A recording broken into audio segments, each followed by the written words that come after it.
In the past, peace reigned in the world. But in an instant, humanity's peace crumbled under the onslaught of the Demon King. Endless hordes of monsters poured out, but these creatures were opposed by the divine knights. They gained supernatural powers and drove the demons back to their lands, but fragments of the demonic realm ingrained certain areas.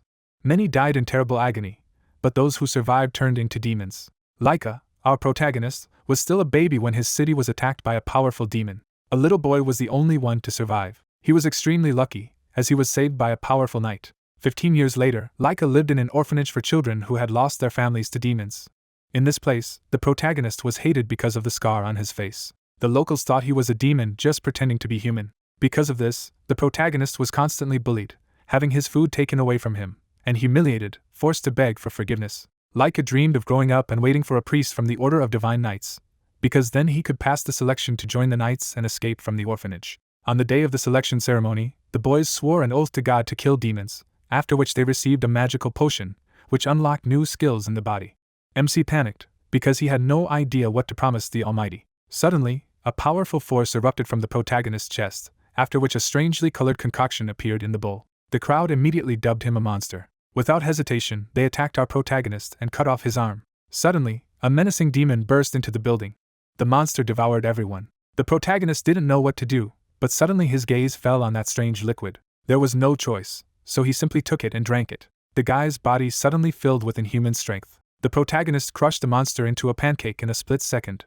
Coming to, Leica noticed that his severed arm had regenerated, but then a wild roar from outside caught his attention. At that same moment, a colossal magic sword descends and pins the demon's corpse in place. The enormous blade settles with overwhelming authority, instantly changing the mood of the battlefield. A calm voice explains that leaving such a gigantic demon corpse alone would spread miasma across the city. Then a red-haired woman arrives atop the sword and casually apologizes for being late. She immediately asks the boy whether he was the one who defeated the demon. Her confident smile makes clear she already suspects the answer. The boy recognizes her with awe as one of the divine knights. Rather than scolding him, she praises him as someone extraordinary. Bathed in golden light above the giant sword, she radiates effortless authority. She openly calls defeating the demon a remarkable feat. The boy instinctively backs away, overwhelmed by her presence. She formally reveals herself as Arthur, commander of the Divine Knights. To the boy, her impossible sword and power embody everything he has ever imagined a true knight to be. Others rush in and address her with immediate respect. A blue-haired knight complains that she moved too fast and left the rest of them behind. The boy blurts out that they were simply too slow to keep up with her. As he stares at Arthur, he realizes that if someone like her acknowledges him, his life might finally change. He clings to the hope that this encounter could let him escape the orphanage and his old life. Driven by that hope, he rushes toward Arthur to speak. Nervous but determined, he blurts out that he has always wanted to become a knight. He passionately begs to join them, speaking from years of admiration. For a moment, he waits on Arthur's reaction with his whole future hanging on it. Before he can finish, another survivor interrupts by begging Arthur to kill the boy as a monster. The accusation turns the moment ugly as the survivor brands the boy the sole remnant of a destroyed village and a danger to everyone. Arthur's expression sharpens as she weighs the accusation. The blue-haired knight also grows wary, sensing the tension shift. Arthur recalls that the boy transformed without ever making a vow, which should have been impossible. Remembering the power he wielded, she concludes he cannot be an ordinary human. The boy tries to deny it, but panic chokes off his words. Before the accuser can press further, Arthur casually raises a finger toward him. With a tiny flick, she sends the man flying away as if he weighs nothing. He tumbles helplessly across the courtyard while Arthur and the boy remain untouched. Arthur coldly reminds everyone that the boy saved him, and she will not tolerate that kind of talk. The accuser instantly breaks, begging forgiveness through blood and tears. The boy can only stare, stunned by how casually she crushed the threat. Arthur dismisses the interruption and returns to the question that truly interests her. The boy awkwardly explains that he had been about to make his vow when the demon appeared. He insists that after drinking the sacred chalice he gained the power to fight, so he assumed it must be a knight's power. Arthur flatly tells him that without a vow, obtaining a knight's power should be impossible. That contradiction leaves him shaken and speechless. Arthur presses harder by asking what exactly he offered and to whom he made a vow. The question hits him like a blow because he has no answer. He can only stammer that he never made one. Arthur studies him in silence, realizing his confusion is genuine. Rather than reject him, she admits he has piqued her interest and asks him to show her that mysterious power again. She says seeing it with her own eyes will be faster than guessing. Inside, the transformed self that fought the demon wonders the same thing, because even he does not know how to call that power back. The boy admits in frustration that it only transformed on its own during the crisis. His fumbling explanation earns Arthur's unimpressed silence. Deciding to force the issue, Arthur chooses the quickest method. She grabs him without warning, leaving him too startled to resist. He can only utter a confused protest as she takes control of the situation. Then Arthur hurls him high into the sky with terrifying ease. As the ground drops away beneath him, he realizes too late what she has done. Arthur calmly orders him to show his power now, making clear this is a test. Smiling as if it were a game, she warns that if he fails, he will simply fall to his death. The blue-haired knight can only curse her as a demon for being this extreme. The boy screams through the open sky, horrified by how casually she endangered him. He flails uselessly through the clouds and realizes he really will die if nothing changes. In desperation, he decides he has to use that hidden power somehow before he hits the ground.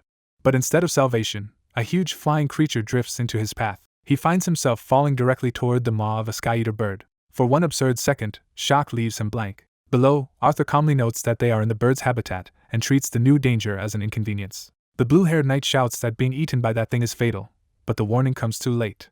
The bird swallows the boy in a single gulp. Watching from below, Arthur merely acknowledges the result with mild interest. The blue-haired knight moves to rescue him, but Arthur stops him. She argues that this unexpected turn is actually the perfect chance to see the boy's true power. The blue-haired knight condemns her cruelty, convinced this proves how monstrous she is. Above them, the sky-eater bird continues on as if nothing unusual happened. Inside its stomach, the boy realizes in horror that he has been swallowed alive by yet another monster. The acid-filled chamber around him is littered with bones, proving what happens to anything trapped here. As panic rises, he understands that if he stays in this place any longer, he will truly die. With a hiss of gathering energy above his head, the hidden power begins to awaken again. A white-haired boy finds himself trapped in a grotesque living pit as a huge maw looms behind him, ready to devour him. Around him, fleshy parasite-like mouths writhe and close in, turning the place into a nightmare of certain death. As one of the creatures hisses for him to die, he realizes the killing intent around him is absolute. Elsewhere, a bald caretaker breaks down in tears, overwhelmed by what is happening to the child. The boy freezes in terror, his eye trembling as panic and helplessness peak. That fear hardens into a desperate resolve as he forces himself not to give in. While surrounded by monsters, he bitterly concludes that both the orphanage and the divine knights have only ever brought misery. The creatures lunge at once, trying to finish him before he can resist. At that brink, another presence rejects the idea of him dying in such a place. A red-haired knight erupts with power, declaring that such an end would be even worse than everything he has endured. She gathers blazing energy in her hand, preparing to tear through the abomination. Her flaming strike crashes into the demon mass with overwhelming force. The blast blooms into a violent explosion that rips the monster apart.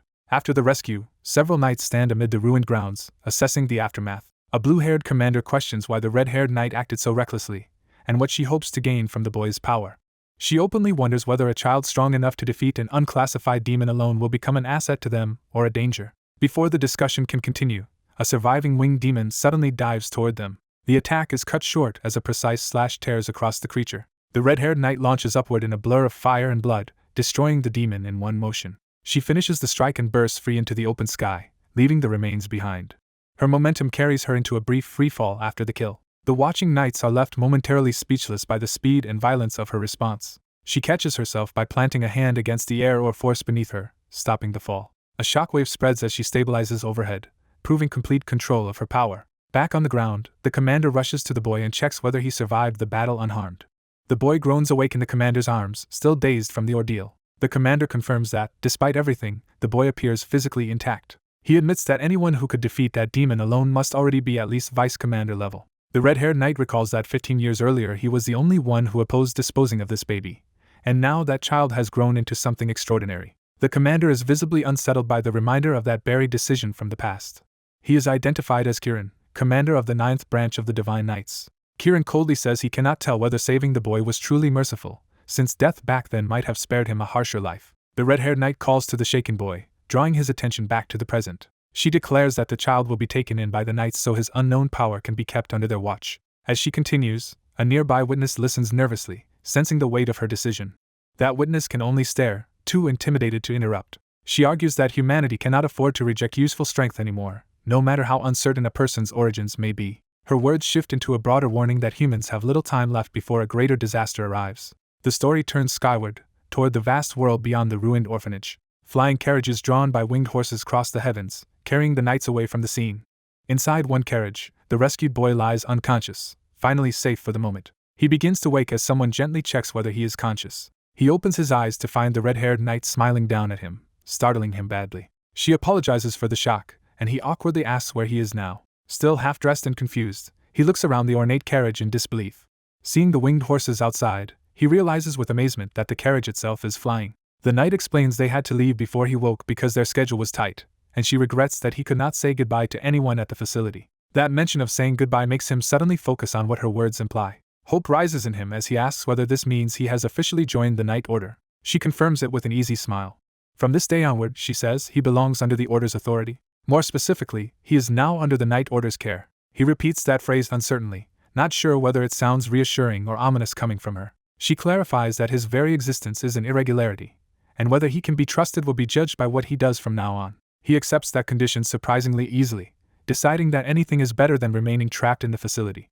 Then he remembers the place he left behind and asks what became of it. Kieran answers that the building was too badly damaged in the recent incident, and will be officially dismantled. He adds that the staff and surviving children will be split up and sent to other facilities. The red-haired knight further notes that many children who had only just formed their covenants died in the disaster, treating it as a regrettable but ordinary loss. She asks whether there was anyone there he truly wanted to say a proper goodbye to. Memories of abuse, neglect, and humiliation flash through his mind, leaving him with no one he feels attached to. So he answers that there was not really anyone worth mourning. Outside, the carriage continues over the vast countryside as his old life recedes behind him. When he asks where they are headed, she tells him they are going to the Night Order headquarters in the holy capital of Alha. She points ahead and says he can already see their destination. As the distant capital comes into view, she explains that many knights, including cadets like him, are stationed there because the world could face another ancient calamity at any time. The phrase mythic age catches him off guard, since it sounds like the beginning of a legend rather than current reality. She urges him to look more carefully at the sky itself. He follows her gaze and begins to understand what she means. High above them, a massive crack scars the sky like shattered glass hanging over the world. An old account explains that long ago a rift tore open in the great sky. From that opening poured demonic essence and beasts from another world. At their head stood the demon king, ruler of that other realm and a godlike being driven by greed. He created celestial demons as avatars and used them to ravage life and poison the land with demonic corruption. Though the knights of that era forced the demon king back and sealed the celestial demons across the continent, humanity's habitable lands were permanently reduced. The shrinking of the human world is said to be the lasting consequence of that ancient invasion. Even now, however, no one knows exactly where the crack in the sky leads. What they do know is that it has been slowly widening over time. The fractured sky remains there as constant proof that the old disaster is not truly over. Because of that threat, the knights see themselves as the only force capable of standing against what may come through it. The boy absorbs this with growing unease, realizing the scale of the world he has just entered. The red-haired knight watches his reaction with quiet amusement and interest. Then, leaning close, she admits honestly that she has very high expectations for his power. Her direct attention leaves him blushing and completely flustered. When she says she can feel something powerful from him, especially from him in particular, he is overwhelmed by the intimacy of it. She suddenly calls him Arthur, and the unfamiliar name jolts him. She explains that the light in his eyes when he transforms is what made her think of that name, listing his flaming sword, explosive fire, and even the regeneration of an arm that should have been severed. She makes clear how closely she studied him. She confesses that she has never encountered a power that fascinates her this much. Though she still does not know what price he paid in his covenant, she is already captivated by the result.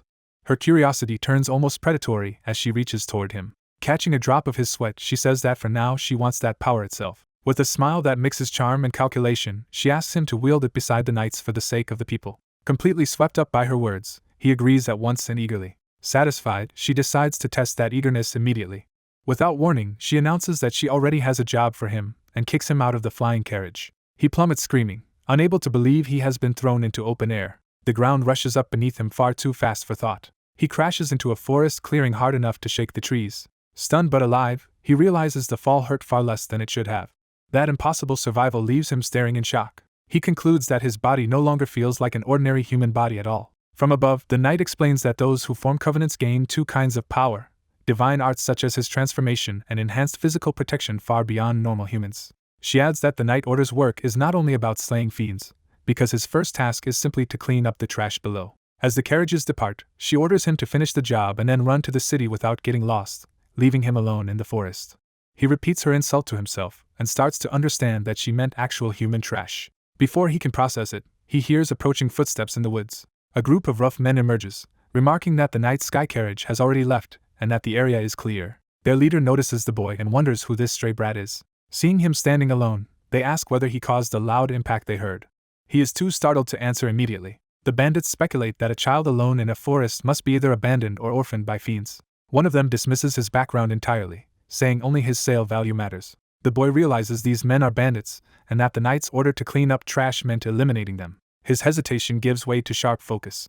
The bandits reveal bound children behind them and threaten that the boy will be sold too if he does not submit. One terrified child fights back tears, making the danger painfully real. That sight hardens the boy's resolve. A memory of his own abused childhood flashes up, connecting him instantly to the captives. He steps forward and tells the bandits to release the children, refusing to back down. The leader is caught off guard that the brat would challenge them at all. The boy declares that this is the first duty given to him as a member of the Knight Order, and he will finish it quickly. The bandits begin to suspect he may actually be connected to the knights. He faces them calmly, no longer looking like prey. The leader decides it does not matter who the boy is since he is standing in their territory. Drawing steel, the bandits choose violence without hesitation. They charge him from all sides, intending to overwhelm him at once. Their blades slash through empty space as he moves too fast for them to follow. One attacker swings wildly and realizes the boy has seemingly vanished. A calm voice tells the children that it is all right now. The bandits whirl around and find him crouched near the captives instead. He positions himself between the children and the attackers and tells the captives to stay back. With one eye glowing red, he turns toward the bandits with a killing intent that shocks even the children. The bandits instinctively recoil, sensing that the boy's presence has become something monstrous. As they try to understand how he moved so quickly, he settles into a stance and prepares to strike. A burly bandit hurls a weapon at him in a desperate attempt to catch him off guard. He slips away in another blur before the attack can land. The bandits panic as he disappears from sight yet again. When they finally spot him at a distance, they shout and scramble to reorient. Another projectile slices through the air toward him. The attack descends with lethal force as the bandits scream for his death. Instead of dodging, he plants a hand and ignites a violent mass of flame. He surges forward wrapped in blazing power, turning defense into a rushing inferno. The explosion of fire engulfs the bandits' position and blasts through their formation. The surviving men can only scream in horror as the flames consume the space before them. The fire continues to roar, leaving them unable to tell what remains inside it. A heavy step emerges from the blaze, announcing that the attack is not over. He walks out transformed, long dark hair streaming and his body wreathed in red-violet fire, fully embracing his monstrous power. With a cold, glowing stare, he vows to end the fight quickly. Facing that transformed figure, the bandits finally understand they are not fighting a child at all but a monster. A long-haired fighter unleashes a blazing pink power that tears through several attackers at once. He stands calm within the raging aura, his marked body and burning eye showing overwhelming control. As the flames settle, an uneasy stillness replaces the slaughter. He lowers his weapon and senses that the situation is not over. The lingering fire crackles around him as he searches for the hidden threat. Realizing something is wrong, he freezes and listens instead of advancing. A sharp warning orders him not to move, confirming a hostage situation. A burly trafficker reveals himself with a terrified child pinned in front of him and a blade at the child's throat. He threatens to kill the hostage the instant the swordsman comes any closer. The criminal's panic rises as he realizes the stranger is still dangerous even at a distance. The knife presses close enough to draw blood from the child's neck. The swordsman understands there is another enemy left and studies the standoff. Other hidden children watch in shock, realizing someone has come for them. Keeping his distance, the rescuer slowly approaches the kidnapper without provoking him. A thin line of blood proves the hostage is moments from being killed if he missteps. The swordsman falls silent and accepts the need to change tactics. He lets his flaming hand drop and signals that he understands the threat. He agrees not to come closer and demands that the children be released instead. The trafficker refuses, calling the child valuable merchandise rather than a life. He shamelessly claims the children's families are already dead and that selling them is better than leaving them to monsters. He goes on to justify the trade by saying rich degenerates will pay well for them. Before he can finish his vile reasoning, pain and blood interrupt him. His expression twists as he realizes something has struck him from afar. A flaming arc from the swordsman's power hooks around the hostage and slices into the trafficker without touching the child. The remote attack anchors itself in the ground like a guided blade of fire.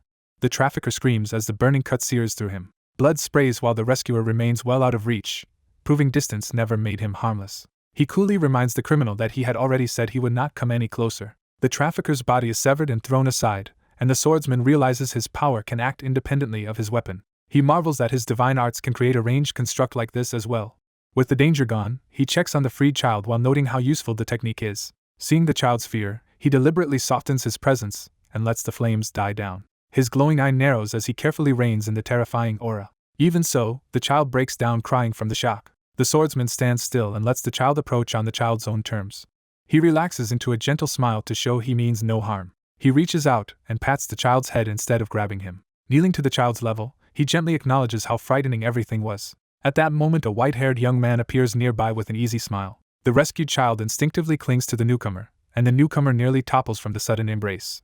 The white-haired man blinks in confusion, not understanding why a child is attached to him. More children gather around him and call for help as he collapses under their combined weight. The story then shifts to the grand headquarters of the Night Order. A blue-haired knight arrives at the gates with a serious, imposing presence. He notices the exhausted white-haired rookie and recognizes that he has already made it back.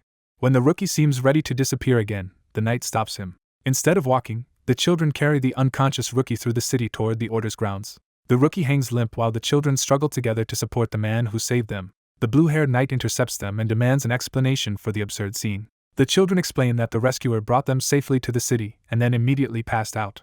The knight hoists the rookie up and dryly scolds him for burdening the very people he rescued. Still half asleep, the rookie receives a demerit for his recklessness. Carrying him toward the headquarters, the knight prepares to decide what to do next. Inside, senior members gather in bright council to discuss how the rookie should be judged. Fran, the second branch chief, is charmed by the rookie's sleeping face and wants to reward him generously. Kenneth, the second branch deputy chief, counters that their soft-hearted commander is being foolish and wants to fail him instead. Grift of the fourth branch condemns the rookie for exhausting himself on what should have been a simple clean-up errand. Jack of the sixth branch admits he expected something more impressive from the rumored monster-like recruit, and is mildly disappointed. The red-haired leader presiding over the evaluation warns the others not to judge too harshly after only the rookie's first mission. She decides his observation period will continue rather than ending with a final verdict now. The assembled officers accept that he still needs to show more growth before a true decision is made. The next morning begins at the Night Order headquarters under a clear sky. A lavish breakfast spread is prepared with gleaming fruit and silverware. More rich dishes are laid out, turning the meal into a feast. The full banquet table stretches on, clearly meant to welcome or test someone important. The rookie stares at the food with tearful awe and immediate hunger. He can hardly believe such abundance has been set out for him alone. He dives in without restraint, ecstatic that he is allowed to eat everything. When he starts choking from eating too fast, someone calmly offers him water. Fran herself serves him with a warm wink, treating him with surprising kindness. He gulps the water greedily, still too overwhelmed to behave properly. She tells him to slow down because no one here is going to steal his food. The reassurance leaves him flustered and grateful. Fran continues personally tending both him and the rescued children as they eat. Her kindness makes him realize he can finally eat in peace without anyone tormenting him. He remembers the old days of being beaten and forced to swallow garbage instead of real food. Compared with that misery, he feels genuinely glad he came to the Night Order and even treasures his new uniform. His private joy is interrupted when someone calls out to him. Kenneth approaches and addresses him by name, while the rookie is still stuffing his face. Kenneth's unreadable stare immediately puts him on edge. Caught off guard, the rookie awkwardly confirms his identity. Kenneth leans in close and silently sizes him up at uncomfortable range. The rookie can only stare back with his cheeks still full of food. Kenneth turns away with a dismissive snort after reaching his conclusion. He bluntly decides the rookie really does have the face of an idiot. Then he orders the rookie to follow him so he can determine whether he is useless trash or at least a useful fool. The rookie explodes in protest at the insult and demands to know who this rude stranger thinks he is. Kenneth answers simply with his name, making the rookie pause. He formally identifies himself as the vice commander of the Night Order's second branch. Before the rookie can process that rank, Kenneth shuts him down and orders him to come along. He also tells Fran to stop fussing over him and change out of her maid outfit. Fran cheerfully accepts the summons and prepares to leave with them. The rookie is left bewildered as he learns the maid serving him is actually Branch Commander Fran herself. He can barely comprehend that the gentlewoman he met is a branch commander. Soon he is following Fran and Kenneth out along a forest path beyond the capital. As they walk, he nervously looks around, unsure where they are taking him. Fran reassures him that there is no need to worry because they simply have work to do. She explains their guiding principle is to bring everyone home safe and unharmed. He agrees, though Kenneth's presence keeps him tense. Fran hums lightly as if this dangerous outing were a pleasant stroll. Watching her carefree manner, the rookie struggles to reconcile it with her high status. Kenneth cuts in to say they are almost at the site, while the rookie privately doubts that someone so soft-looking could be important. Fran decides to explain the mission one more time so there is no misunderstanding. A monster sighting was reported that morning on the outskirts of the royal capital, with only minor damage but enough urgency to send her and Kenneth out. Since the chance arose, they brought Ryuka along to see what he can do under the Night Order's protection. Fran admits that the branch commanders have been debating what should be done with him, so this mission doubles as an evaluation. The word evaluation hits him hard as he realizes his place here is still uncertain. He panics at the thought that he could lose the new life he has only just gained. Sensing his distress, Fran gently pats his head to steady him. She tells him she has high hopes for him, offering encouragement instead of pressure. Fran adds that she has already heard a great deal about his abilities from the commander. Her praise leaves him stunned and unsure how to respond. He repeats the words to himself as if testing whether he heard them right. Then hope breaks through his anxiety and he starts to smile. His confidence surges back at once, and he boasts that if the enemies are only monsters he can wipe them out easily. Kenneth immediately undercuts him by reminding him he had to be carried home by a child after his last fight. He follows that with a cold warning that if he or friend judge Ryuka useless, Ryuka will be expelled from the Night Order. Kenneth adds that judging by Ryuka's idiotic face, that outcome seems likely. Ryuka erupts in outrage at the insult and the threat to everything he wants to keep. He chases after Kenneth, demanding to know why someone his own age acts so superior. Friend quickly steps between them and forbids the two from fighting each other. She apologizes for Kenneth's cruelty and explains that because of his covenant he is incapable of anything but brutal honesty. Ryuka grudgingly accepts the explanation once he hears the word covenant. But a new thought suddenly strikes him and he stops them with alarm. Instead of asking about the danger, he fixates on the fact that Kenneth sincerely thinks he looks like an idiot, and Kenneth confirms it without hesitation. Kenneth moves past the joke and begins explaining what he has inferred about Ryuka. He asks directly whether Ryuka has ever made a covenant at all. Ryuka answers defensively that even if he has not, it should not matter. Kenneth explains that a covenant is the heart and price one offers in exchange for power, and that greater sacrifice yields greater strength. Ryuka snaps that he already knows the theory and does not need a lecture. Yet his eyes betray that Kenneth has touched a nerve. Kenneth suddenly raises his divine arts firearm and points it at Ryuka's head. In an instant he closes the distance and forces Ryuka to confront the threat at point-blank range. Without lowering the weapon, Kenneth begins a harsher lesson about what the Night Order truly is. He states that within 6 months a third of recruits die, whether to monsters or to the burden of their own covenants. The grim reality shocks Ryuka, who realizes Kenneth is not exaggerating. He starts to understand just how deadly this place he longs to join really is. Kenneth asks how Ryuka can step into such a world without any resolve to sacrifice something precious. His finger tightens on the trigger, turning the question into a direct challenge. Ryuka falls silent, cornered by the truth and by the gun. Fran intervenes and stops Kenneth from pushing further, but she admits his accusation is essentially correct. Even Kenneth is briefly surprised when she openly says Ryuka truly has not done it. Ryuka then answers for himself, declaring that he has not properly made a covenant yet. As power flares around him, he seizes Kenneth's weapon barehanded despite the danger. He grits through the strain and explains that the commander gave him food and a soft bed when he had nothing. With his aura blazing, he says he escaped a hellish facility and no longer cares about abstract rules or covenants. The divine arts tool in his grip cracks under the force of his awakened resolve. He declares that he will do whatever it takes to remain in the Night Order. His eyes burn with fierce determination as he vows to cling to this place with everything he has. Kenneth stares in startled disbelief as he realizes Ryuka's divine arts tool is reacting in an unexpected way. A black-haired knight candidate lunges in with his gun drawn, only to be abruptly halted before he can press the attack. In the forest clearing, he and a white-haired boy square off until their blonde examiner steps between them and seizes control of the situation. With a cheerful smile, she praises their drive while making it clear that from now on she will set the pace. She releases a wave of pink power and calmly announces that the real test begins here. The three take positions around one another as her aura spreads through the woods like a signal. From the surrounding darkness, countless red eyes answer that summons. Both boys immediately realize something far more dangerous than their rivalry has appeared. The examiner treats the looming horde like a work assignment and urges them to put their fighting spirit to practical use. As the white-haired boy braces and the black-haired one stays composed, she stands at the center like a commander assigning prey. Above and around them, branches fill with monkey-like monsters, confirming they have been deliberately dropped into an ambush.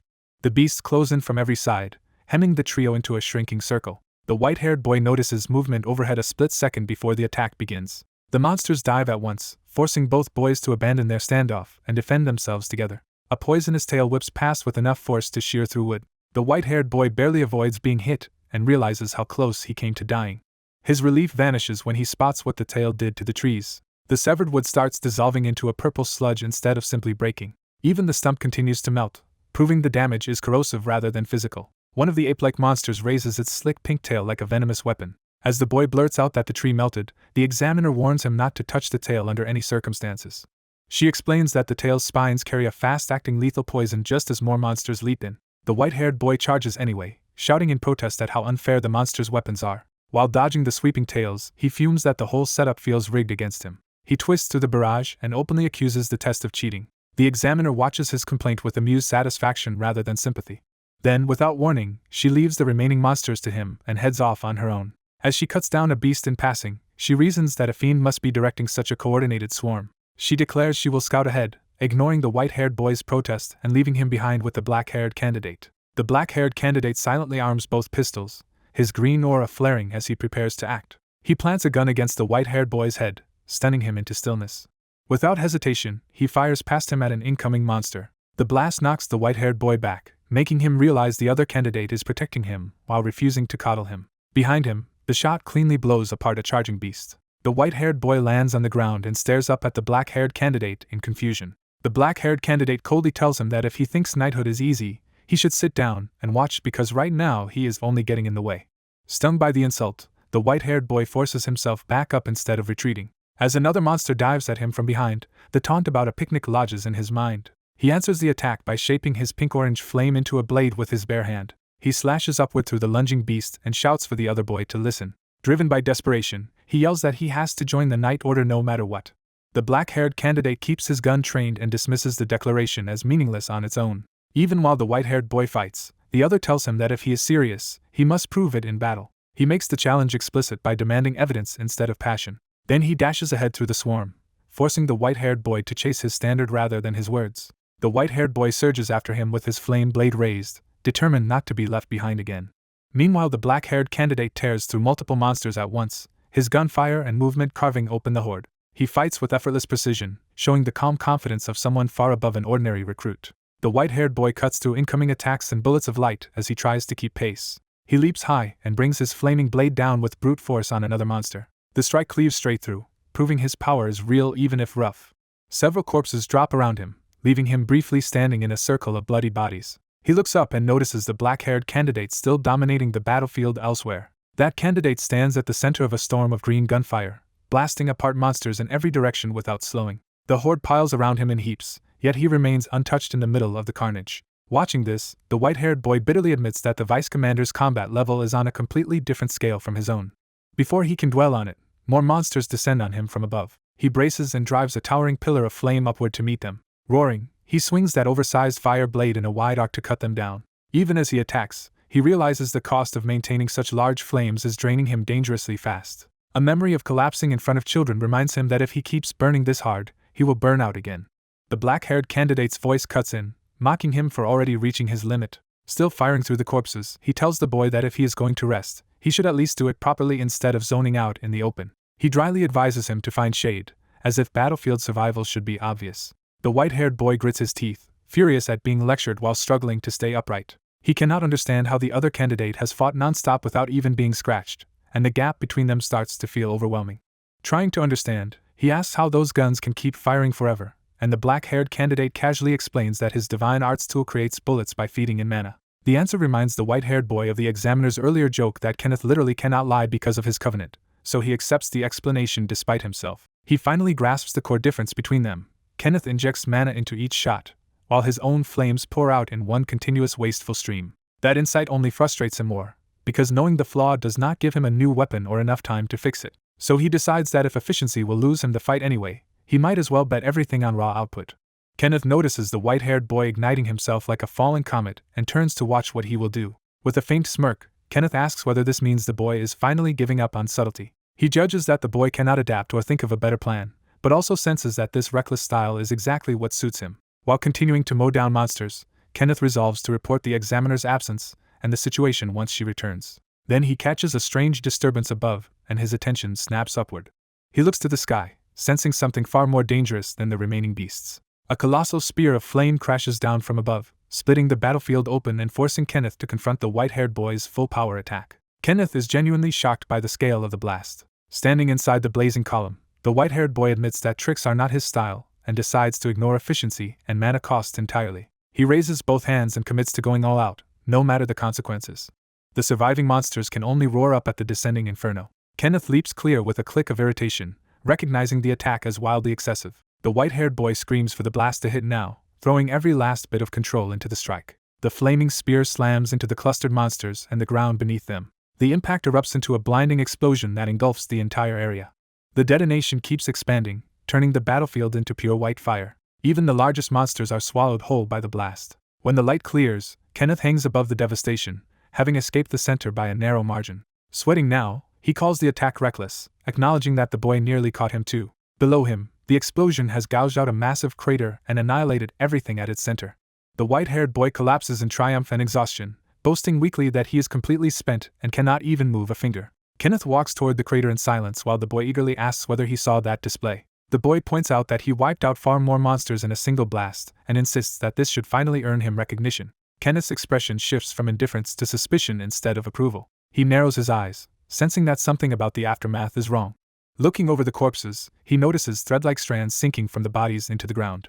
The moment he traces one strand to the earth, he realizes the dead monsters were bait. He shouts that it is a trap and orders everyone to run immediately. The ground gives way beneath them before they can escape, dropping both boys into a hidden pit. As he falls, the white-haired boy can only stare in alarm at how perfectly they were lured in. At the bottom of the shaft, a gigantic tooth-lined maw rises to swallow them whole. The white-haired boy freezes for an instant, stunned by the absurdity of the monster beneath them. He reacts by firing a desperate pillar of flame downward to slow their fall and keep the mouth from closing on them. Kenneth catches him midair and lands them on the creature's teeth, identifying it as a demon rather than an ordinary monster. They realize the demon used the monkey beasts to lure all three of them out here, though the white-haired boy snaps that the explanation is obvious. The white-haired boy tightens his grip on his fading flame blade, trying to ready himself again. But he knows he'd burned too much strength earlier, and is now close to completely unable to fight. Before they can move, the demon's massive tongue lashes out like a whip. The tongue coils around both boys at once, pinning them together and crushing their arms to their sides. The white-haired boy snarls at the demon and demands to be released, but he has no leverage left. Then a shadow drops from high above the pit, drawing both captives' attention upward. The white-haired boy stares in disbelief as he recognizes who is diving toward them. The examiner descends along the demon's tongue with perfect composure, arriving exactly when they are trapped. She scolds the demon for opening its mouth so wide, treating the rescue like a matter of manners. With a bright smile, she swings her oversized spear into position. She channels pink power through the weapon and drives it downward with overwhelming force. The strike pierces deep into the demon's body, cutting through its defenses in one clean motion. The demon's tongue jerks back into its mouth as the blow tears through its core. Standing below in the crater, she watches the demon's huge body lift and split apart above her. She follows through with another effortless slash, finishing the execution. The severed mass crashes down around the pit in pieces. The demon's true body is revealed as a grotesque humanoid form with crystal-like growths, and it falls helplessly before her. A lattice of brilliant pink cuts flashes across the air, shredding the demon faster than the eye can follow. In an instant, the demon is diced into fragments and reduced to a rain of flesh and shattered shell. The remains hit the ground as formless red lumps, leaving no chance of regeneration. The two boys crash down still wrapped together in the severed tongue, coughing and stunned by how completely she saved them. She steps up to the wreckage while they lie tangled beside the demon's remains. Smiling as if nothing unusual happened, she praises them for handling the little monkeys and apologizes for leaving them alone so long. She explains that she sensed the demon earlier but stayed away because she feared it would not reveal itself if she remained nearby. Still bound together, both boys can only stare at her in speechless disbelief. She cheerfully remarks that the ordeal seems to have made them fast friends, far more than she expected. Both boys bristle at the suggestion even while still trapped in the same coil of flesh. Once the immediate danger passes, the three regroup beside the demon's severed tongue and scattered remains. The white-haired boy, now sobered, begins to reflect on what her effortless victory really means. The examiner simply smiles, unaware or unconcerned about the awe she has inspired. He replays how she killed something that huge without even seeming to exert herself. To him, her strength is on an entirely different level from anything he has seen before. She folds her hands in a quiet prayer, her expression turning unexpectedly solemn. When asked what she is doing, she explains that this demon was originally human and that she always prays after subjugating one. She adds that such people were simply unlucky enough to be exposed to too much magic energy, which is how a human becomes a monster. The white-haired boy accepts the explanation, though the idea clearly unsettles him. Kenneth then points out that something about this case is still strange. He says he has never heard of a magic energy reservoir in this area, much less one strong enough to create a demon so close to the capital. The white-haired boy agrees that while not impossible, the whole situation feels badly out of place. As they consider what this could mean, a loose stone trembles at the edge of the crater. The examiner senses the disturbance first, and her calm expression hardens. She suddenly shouts for the others to run. Both boys turn in confusion, not yet understanding what new threat she has detected. The ground starts collapsing again, forcing all three to move at once before another hidden danger can spring. A crushing pressure locks over them, and all three realize with alarm that they cannot move. A hidden creator arrives in fury, lamenting that one of his better creations has been ruined. The three young fighters turn in alarm as they sense a terrifying new presence behind them. A hooded figure cloaked in red pressure rises before them, instantly seizing control of the battlefield. Fran recognizes that this intruder is no ordinary enemy and struggles to place what he is. The hooded being coldly accuses them of tearing apart his child and mocks their presumption. Gesturing toward the butchered fiend remains, he condemns humans as deceitful and ugly creatures. Fran demands to know what he means by calling the fiend his creation and asks who he is. Instead of answering, the stranger casually raises a finger, as if preparing to demonstrate his power. With a single motion he crushes all three under overwhelming force, slamming them helplessly into the ground. Fran strains in pain, unable to resist the invisible pressure pinning her down. Ryuka realizes in disbelief that even Fran cannot stand against this monster. As the red field bears down on them, it becomes clear that the hooded man completely outclasses the entire group. Kenneth still tries to fight from the dirt, dragging up his gun and cursing the attacker. The stranger punishes that defiance at once, wrenching Kenneth harder into the ground like a scolded child. Kenneth's arm trembles under the crushing force, his weapon nearly useless in his grip. The hooded man decides that if this child failed, he will simply remake it stronger than before. As he speaks, the fiend's mangled remains begin to stir instead of lying dead. The corpse lifts apart in chunks, flesh and organs rising unnaturally into the air. Ryuka watches in horror as the scattered gore is drawn together by the stranger's power. Unable to comprehend the scene, he stares as the remains are reassembled into something new. His confusion deepens into panic as the impossible resurrection unfolds before his eyes. A purple limb forms first, and the hooded man hints that he wants to see what this process will produce. A grotesque new fiend takes shape, and its creator waits with curiosity to see the result. The reborn monster immediately seizes Fran by the face, making her the first victim of its new life. Its tendrils and eyes lock onto her as it lifts her bodily toward its gaping maw. Fran remains conscious just long enough to realize the creature is studying her like prey. Held by the face and throat, she can do little more than choke and tense against its grip. The fiend's brain-like crown parts open, revealing a dark inner cavity ready to consume her. Suspended before the open flesh, Fran faces being devoured while still unable to move. Ryuka lies pinned nearby, forced to watch as Fran is carried toward death. The sight jolts something inside him, and a horrified realization begins to break through. He understands with dread that Lady Fran is about to be killed right in front of him. A memory of Fran's cheerful vow to bring everyone home safely flashes through his mind. He remembers her faith in him and inwardly begs for this outcome to stop. That desperate refusal erupts into action as a violent burst of flame detonates nearby. The hooded man finally reacts, surprised that anything could interrupt his control. Fran, still trapped in the fiend's grasp, senses the sudden change and looks toward the blast. Kenneth also notices the eruption and realizes someone has broken the impossible stalemate. Ryuka rises transformed, his body wreathed in crackling power, and a blazing flame burning from his forehead. With a feral grin and monstrous intensity, he looks nothing like the boy who had been pinned moments before. Fran remains in the fiend's hand, caught between terror and hope as the new power surges. The monster still holds her aloft, but its dominance is no longer absolute. For an instant the danger remains unchanged, as if the fiend has not yet realized the threat. Ryuka's body steadies in the distance while everyone waits for the next move. He fixes on Fran's peril with a clarity born from panic and rage.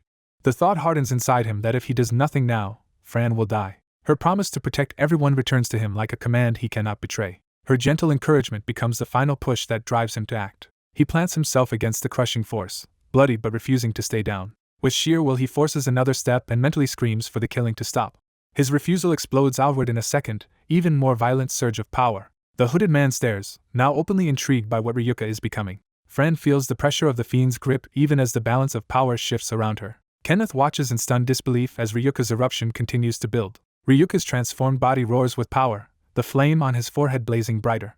His face twists with savage resolve as he prepares to strike despite the strain tearing through him. Kenneth can only gasp as the impossible counterattack begins. Ryuka gathers a concentrated mass of flaming energy in his hand. He hurls himself forward and drives that power straight into the fiend's hold. The blast tears through the monster and frees Fran in a single devastating strike.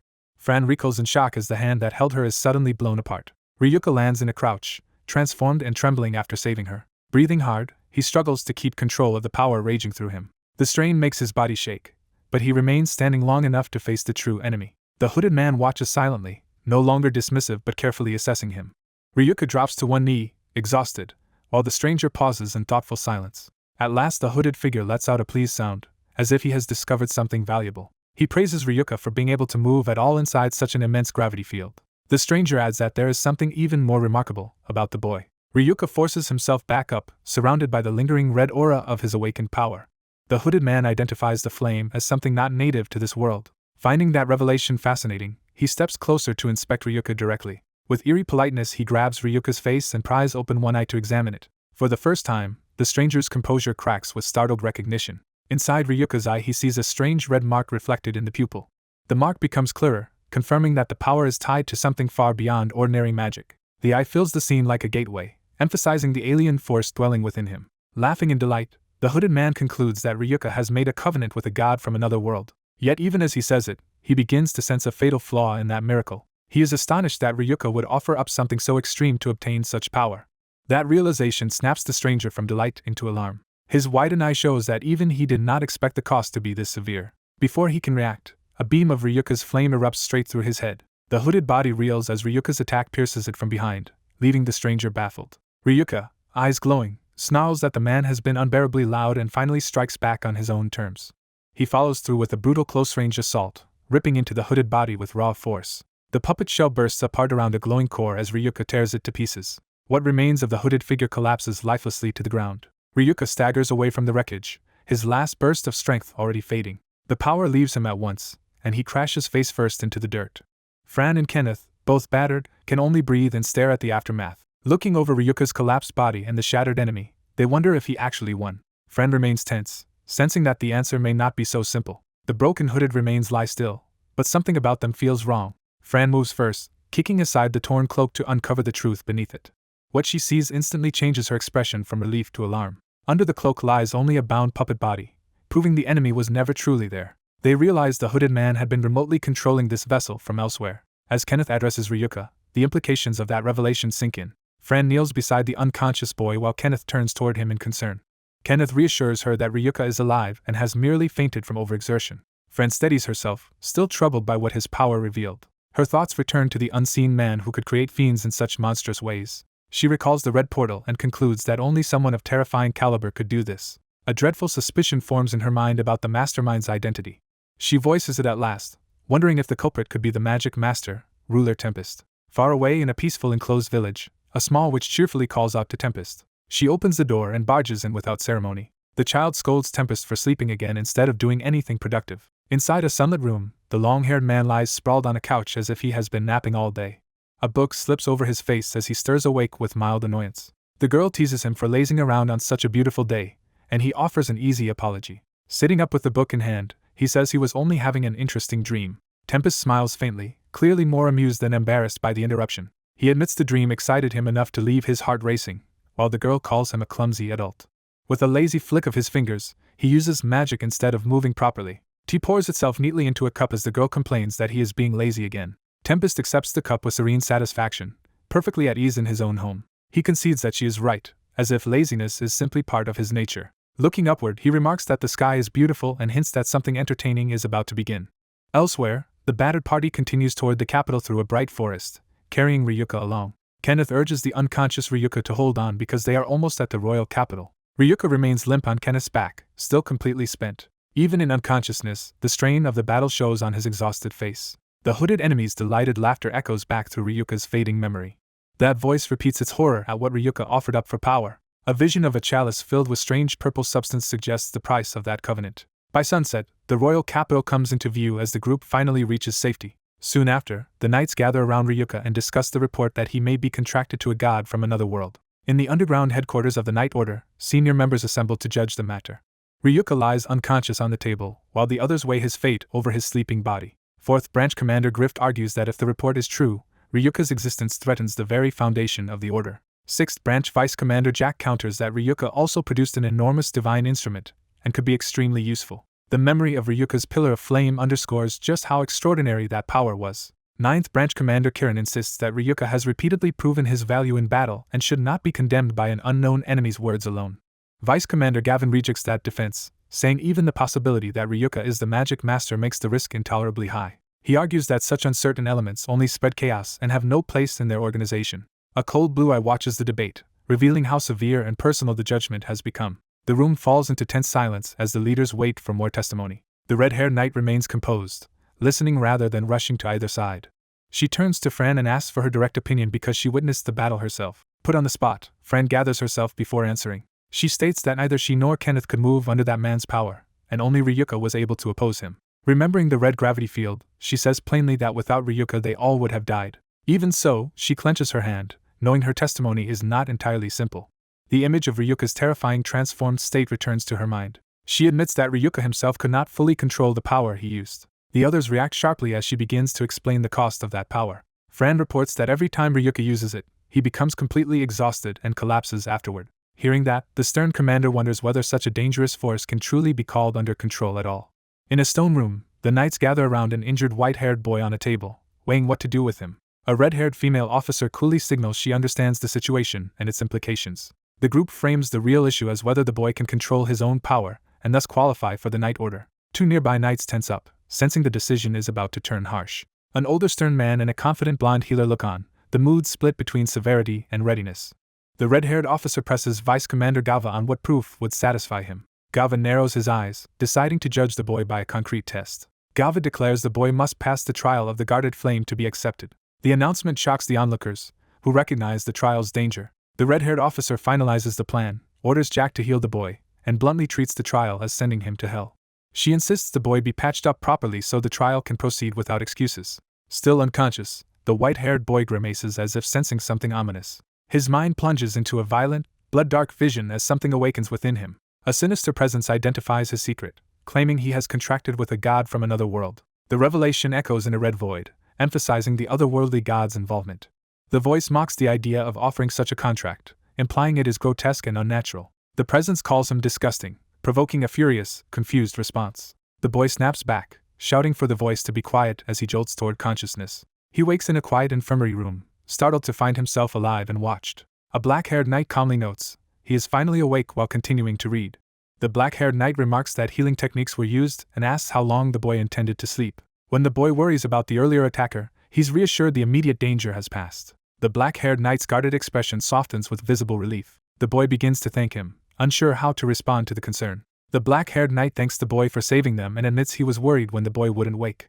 The boy is left speechless by the sincerity. He blurts out disbelief that someone worried about him, and the knight insists it's obvious after being saved. The boy smiles, touched by the honesty. Embarrassed, the black-haired knight admits he can't lie well and tries to brush it off. As the moment settles, someone approaches, interrupting the fragile calm.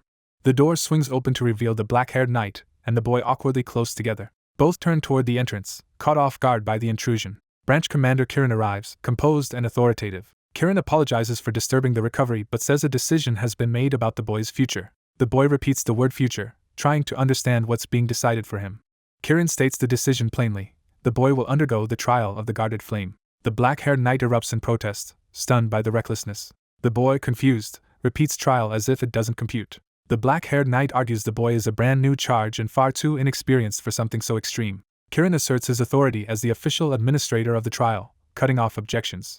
The boy tries to clarify whether passing would make him a recognized member of the Knight Order. The black-haired knight calls him an idiot and explains the trial is for executive candidacy, normally requiring multiple branch commanders' recommendations and proven achievements. He emphasizes the boy has only just received divine magic, making the situation absurd. He condemns the decision as practically an execution. The boy absorbs the accusation, suddenly aware his life is being gambled. Kirin warns the trial is brutal, with few passing and many failures breaking mentally under the strain. He finishes the warning with the blunt truth that failure can mean death. Kirin tells him that if he doesn't want to die, he must challenge it as if already prepared to die. The boy quietly calls out to Ryuka, seeking guidance or reassurance. He admits he doesn't grasp the complicated politics, but he's thinking hard about what he can do. He decides he can't stay safe on the sidelines anymore and resolves to act. Under the night sky, he commits to risking his life and giving everything he has to the trial. 5 days later, the day of the trial arrives as Kirin escorts him to a cave entrance. Kirin explains the trial consists mainly of 2 parts. The first requirement is simple but cruel: survive inside the cave for 3 days. The boy asks what the second part is, bracing himself. Kirin answers by presenting the key object without elaboration. A candle is placed into the boy's hands, baffling him. Kirin instructs him to pour his power into the candle. The candle ignites violently, and the boy panics at the sudden heat and flare. Kirin orders him to ensure the candle's flame does not burn out and to protect it for 3 days. The boy repeats the instruction in disbelief, realizing the flame itself is the target. Kirin warns that the flame will attract monsters inside the cave. The boy's face tightens as the trial's trap becomes clear. Kirin gives a rare personal instruction: don't die. With that, the trial of the guarded flame officially begins as the boy enters alone. Deep inside, the cave's oppressive damp darkness closes around him. He steadies the candle, using it as his only light and lifeline. He advances cautiously through winding tunnels, listening for movement. The cave's eerie glow and silence press down as he walks deeper with the flame held forward. He struggles to breathe, realizing the thick magical essence in the air is affecting him. He learns this cave's magic concentration is unusually dense even for the north. Because of that density, the cave is packed with far more monsters than normal. The rules are reiterated. He has been given 2 tasks. Task 1 is surviving 3 days in this monster-infested cave.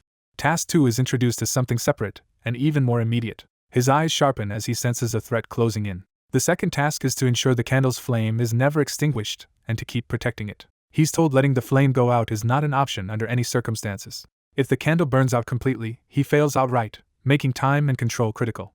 A sudden clash erupts as he strikes at an attacking monster while guarding the candle. An unseen creature laughs as the boy fights, suggesting the cave itself is watching.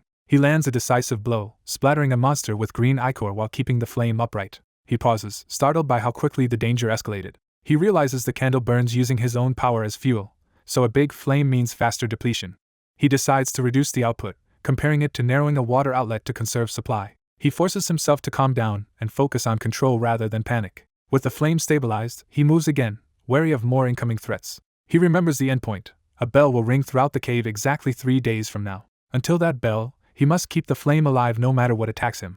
A spiked purple lizard-like monster creeps forward, drooling as it sizes him up. The promise of recognition as a Night Order member flashes through his mind, raising the stakes. Another thought follows immediately. If he cannot do it, the consequence is final. Surrounded by swarming monsters, he realizes the situation looks impossible. A one-eyed lizard skitters near, adding to the encirclement.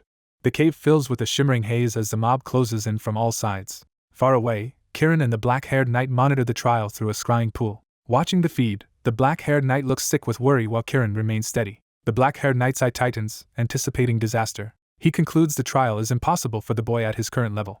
Kirin notes that the commander's extreme decision implies internal factions demanded something this harsh.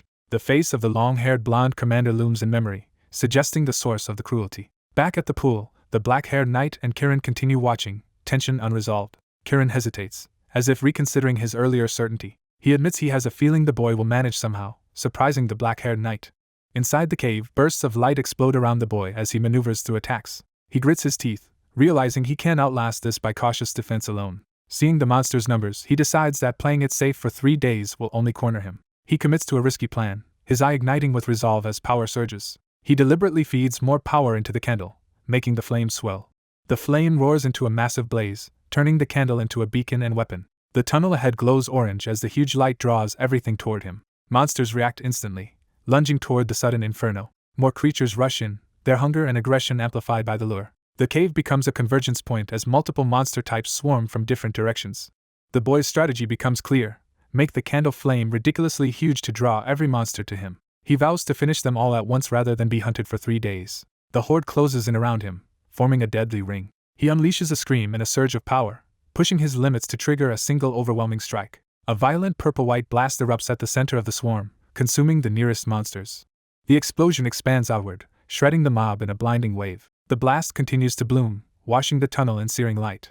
Monster bodies are flung and torn apart as the shockwave rips through them. The last of the immediate attackers are obliterated, leaving only fading streaks of destruction. In the aftermath, the cave glows red with embers and heat as the boy stands amid scorched rock.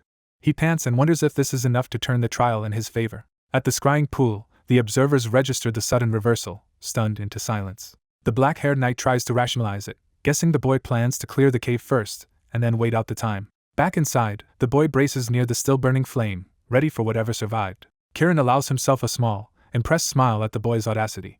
He admits that if the boy can truly pull this off, it's extraordinary. Kirin's expression shifts as he notices something wrong in the scrying image. He tells the other to wait, and reaches into the scrying pool as if to confirm what he's seeing. He realizes something is terribly out of place for this cave to contain. The boy, exhausted, senses a new presence, and fears it can't be what he thinks. The blonde commander's cold face resurfaces, implying deliberate sabotage behind the trial. Kirin's eyes harden with anger as he recognizes the culprit behind this escalation. The boy steadies the candle again, breathing hard as the flame shrinks back to a fragile burn. He tells himself he's taken out many monsters and now must conserve the flame to last 3 days. The candle's flame flickers ominously, hinting his power is strained. He notices the flicker and starts to realize the danger isn't over. A red beam of light suddenly cuts through the darkness, forcing him to turn. The beam detonates nearby, and the boy reels in shock at the unexpected attack. He stares wide-eyed, recognizing this threat is unlike the cave's usual monsters. A towering mechanical leg steps into view, dwarfing him and confirming a new enemy has arrived. A multi-limbed automaton with a glowing red eye emerges, its presence chillingly deliberate. The machine spreads multiple sword-wielding arms, preparing to strike with lethal precision. From a distance, the boy demands to know what this thing is as it squares off against him. At the scrying pool, Kirin confirms there is no mistake about what has appeared. He names the intruder with grim certainty: Berserk. A white-haired boy is nearly cut down by a sudden crimson beam, realizing something is terribly wrong with the trial. The attacker is revealed as a Night Order device, an anti-monster subjugation weapon now turned on a human target. Elsewhere, a blue-haired man furiously calls the branch head, accusing him of stealing an experimental weapon and using it for a live test. In his office, the branch head is berated for his reckless decision to run such a dangerous experiment. The blonde branch head coolly dismisses the outrage, claiming he merely tested a prototype and used a convenient nearby forest. He adds that the cave the boy was in happened to be close, implying the boy's predicament was an acceptable coincidence. The blue-haired man refuses to believe the excuse, anger sharpening into disbelief. The branch head's stance is uncompromising. No one is to rush in to help, because the test demands enduring unfairness. He concludes that if the boy cannot handle it, he should fail, and the organization has no need for someone like him. The blue-haired man clenches his teeth in tense silence, forced to swallow his protest. The branch head ends the call with a cold acknowledgement as the line disconnects. A faint, satisfied curl touches the branch head's lips, as if the outcome suits him. A knock interrupts the room, shifting the scene from plotting to interruption. The branch head grants entry, composed and unbothered. A cheerful maid arrives carrying tea and sweets, acting like this is an ordinary visit. The branch head muses that the head of a branch-playing servant is odd, but she treats it as a casual hobby and asks his sugar preference. He requests none, and she happily serves anyway, comfortable around his authority. She notes he seems in a good mood, sensing a rare lightness in him. He denies being in a bad mood, carefully controlling what he reveals. His narrowed eye hints at calculation behind the calm facade. Watching the boys struggle through a scrying mirror, he reasons that in an organization, fewer causes for concern are better. Deep in the cave, a monster's huge eye focuses, locking onto the boy like prey. A purple, one-eyed creature sprawls and shifts, confirming the cave is full of hostile life. The anti-monster weapon fires twin beams across the cavern, forcing the boy to dodge under lethal pressure. The boy leaps away as the beam blasts the ground, shocked by the weapon's relentless precision. Cursing, he gathers fire in his hand, trying to answer overwhelming force with magic. He hurls a flaming attack at the weapon, betting everything on a direct hit. Landing hard, he demands results, but the attack fails to stop the threat. His eyes widen in alarm as he realizes the weapon is still fully operational. The spider-like weapon reorients with mechanical clicks, blades raised, preparing another barrage. The boy panics at why his flames are not working, fear rising as options shrink. He steadies his gaze, forcing himself to think instead of flail. His candle flame flickers in his hand, a reminder that his life is tied to that fragile light. A warning cry echoes as the weapon's blades and beams threaten to snuff the candle with a single mistake. The boy's eyes harden, recognizing he must survive without wasting what little light and stamina remain. He dodges another beam at close range, gritting his teeth as the weapon corners him. The weapon's targeting system tracks him like a lock-on reticle, turning the fight into a hunt. He realizes he cannot waste more candles and that using fire at all is exhausting him fast. Even if he attacks with flames, he suspects it may not work, deepening his desperation. Pinned between beams, he wonders what he is supposed to do when his best weapon is also his weakness. He bursts forward through the chaos, choosing movement over hesitation. Breathing hard, he commits to a risky approach, eyes fixed on the weapon. The spider weapon waits atop a ledge, forcing him to close distance under fire. The weapon's central eye flares brighter, signaling another shot is imminent. Under the weapon's scan, the boy forces himself to think and search for any weakness.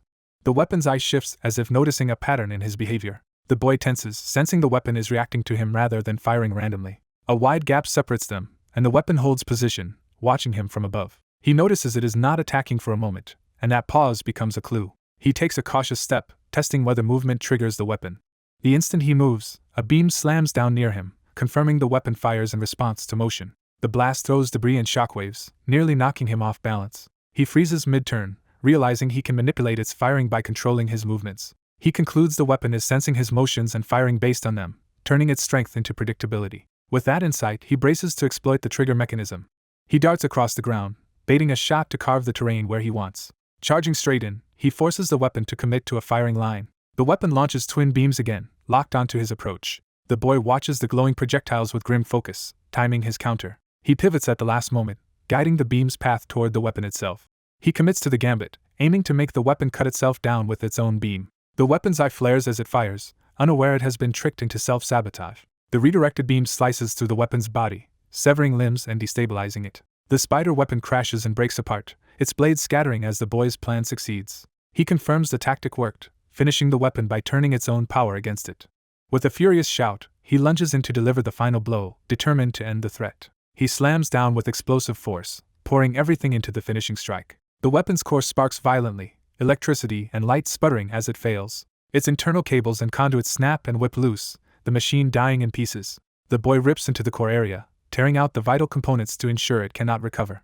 The exposed core crackles and collapses, the last of its power draining away. Standing over the wreck, the boy catches his breath, believing he has finally won. A close look at the ruined core shows it is fully inert, confirming the weapon is finished. He pulls away a tangled mass of cables, discarding the last remnants of the device. Bruised and bloodied, he steels himself, accepting he must keep moving despite injuries. In the office mirror, His battered face is reflected, showing the branch head has been watching every moment. The branch head rises from his seat, cloak hanging heavy, as if concluding a phase of the experiment. His expression turns intense and predatory, satisfaction mixing with scrutiny. The maid praises the boy's performance, calling him impressive, while the branch head remains silent. The branch head remarks that the weapon still needs refinement, then abruptly asks for sugar. Sugar cubes are dropped into the cup, contradicting his earlier preference, and signaling a shift in mood. The tea is stirred briskly, the sweetness forced in as if to punctuate his decision. He drinks while the maid beams, pleased to have served him. He dismisses her, reminding her that a branch head should not be idle, and she leaves obediently. Alone, he pauses with his cup, as if savoring the moment before the next cruelty. He admits the tea was only insurance, implying the real test is far from over. He warns that the cave will not let the boy walk out alive so easily, confirming the danger is intentional. With a cold glare, he labels the boy a brat, contempt sharpening his resolve to push harder. Back in the cave, the boy regains his stance, wary but determined after defeating the machine. In the blue-lit depths, he pants and tries to steady his breathing, candle still burning weakly.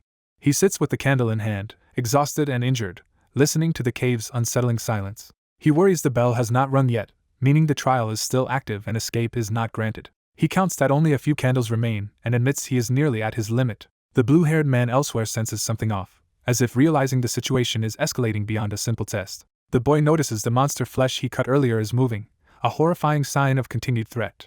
A lump of flesh wriggles and slides closer, proving the movement is real and deliberate. He confirms it is not his imagination and panics as the creeping mass closes in. Multiple blobs of monster flesh begin to stir and spread across the floor toward him. The blobs merge and swell, gathering into a larger, more coherent shape. The mass continues to fuse, forming a long, crawling body as it grows.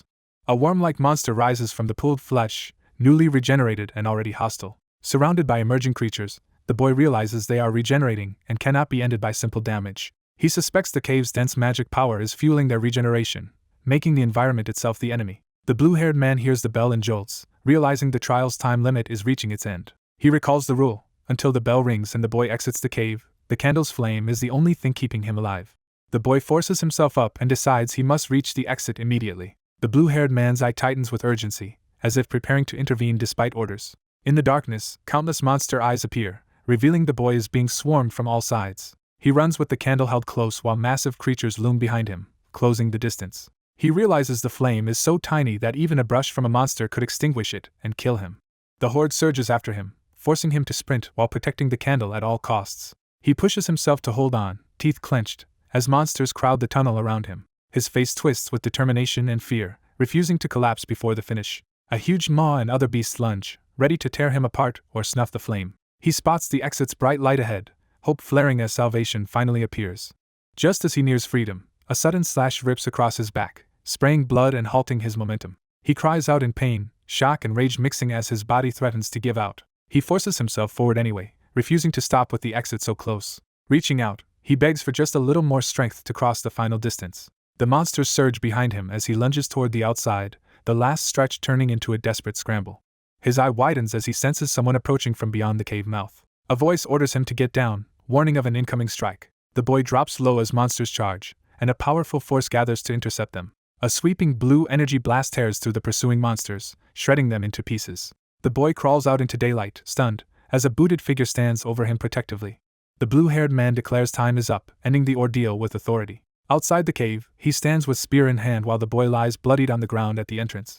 The boy, still clutching the candle, weakly asks if it is finally over. His strength fails and he slumps, relief and exhaustion overtaking him. The blue-haired man catches and supports him, steadying the injured boy as he groans in pain.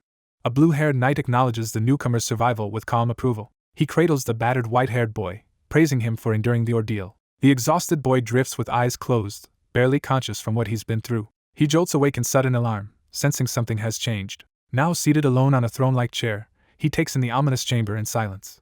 He realizes he has been brought to the ceremonial chamber. A red-haired commander steps forward to address the gathering and the recruit. She calls out to Arthur, prompting attention to the formal proceedings. The knights assemble in a circle around the recruit as the ritual atmosphere tightens. The commander announces the start of the rite of passage known as the Trial of the Guardian Flame.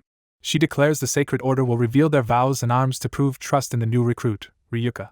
A weapon is planted with ceremonial force, signaling the first oath. Kiara, captain of the 9th Division, introduces herself and swears never to take a family. Another weapon steps forward, continuing the chain of oaths. Fran, captain of the 2nd Division, introduces herself and vows to forsake food for life. A glowing firearm is drawn as another officer prepares to swear. Kenneth, vice captain of the 2nd Division, vows never to tell a lie. Grift, captain of the 4th Division, vows to dedicate his right arm to God. Jack, vice captain of the 6th Division, vows to remain a virgin for life. Ryuka watches, overwhelmed by how extreme and personal these vows are. He turns sharply, startled as the next presence approaches. A massive ornate shield slams down, radiating an unsettling power. Gavin, vice commander of the Sacred Order, introduces himself and vows never to sleep. Gavin adds that his shield embodies a vow of mercilessness toward betrayers. The vow is made explicit: he will never forgive those who betray the Order. Ryuka steels himself, trying to understand what kind of people he has joined. Arthur's identity is announced, making Ryuka's eyes widen in disbelief. The commander raises a shining sword, her authority and power filling the chamber. With the sword held aloft, she prepares to declare her own vow before Ryuka. Ryuka stares up, stunned and unsure what to make of her. Arthur reveals her vow is to renounce gender, shocking the room's tension into a new shape. Arthur demands that Ryuka reveal his own arms and vow as a sign of trust. Her gaze hardens, emphasizing that this disclosure is the Order's measure of trust. The blue-haired captain and Fran watch closely, gauging Ryuka's response. Gavin and other knights look on, wary and ready to judge. Ryuka hesitates, fumbling for words as pressure mounts. Fear flickers in his eyes as he realizes he has no prepared answer. He clenches his fist, trying to force resolve out of panic. A violent surge of purple flame-like energy erupts around him, triggered by his turmoil. The power manifests dramatically, marking Ryuka as something abnormal and dangerous. Observers murmur in alarm at the sudden display. Gavin's eyes narrow, recognizing the implications of that power. Ryuka looks down at himself, confused by the energy responding to him. He introduces himself as Ryuka and tries to continue, but falters on the vow. He repeats that he must state a vow, yet his uncertainty only deepens. Ryuka admits he does not know what his vow is. He confesses he doesn't understand his own power either, exposing his vulnerability. A dark, ominous beat hangs in the air as the risk of his admission becomes clear. Arthur's expression stays controlled, signaling she will decide how to interpret this. Ryuka forces out a vow of intent instead, promising to earn everyone's trust and become stronger. He reveals the reason behind it. He refuses to watch others get hurt again and wants to save them first. The blue-haired captain and Fran soften, moved by the sincerity behind his words. Kenneth watches with measured approval, weighing honesty over formality. Ryuka is told that the flame of life demands strength, underscoring the stakes of his path. Arthur accepts Ryuka's resolve as sufficient proof of trust for now. Ryuka is left speechless, surprised he wasn't rejected. Arthur formally welcomes Ryuka into the Sacred Order of Knights. Ryuka absorbs the words, stunned that he truly belongs. Kenneth and others perform the Order's salute, acknowledging the new member. The blue-haired captain and Fran join the salute, sealing Ryuka's acceptance. Ryuka steps forward into the light, feeling the weight of his new identity. His face tightens with emotion as the reality finally hits.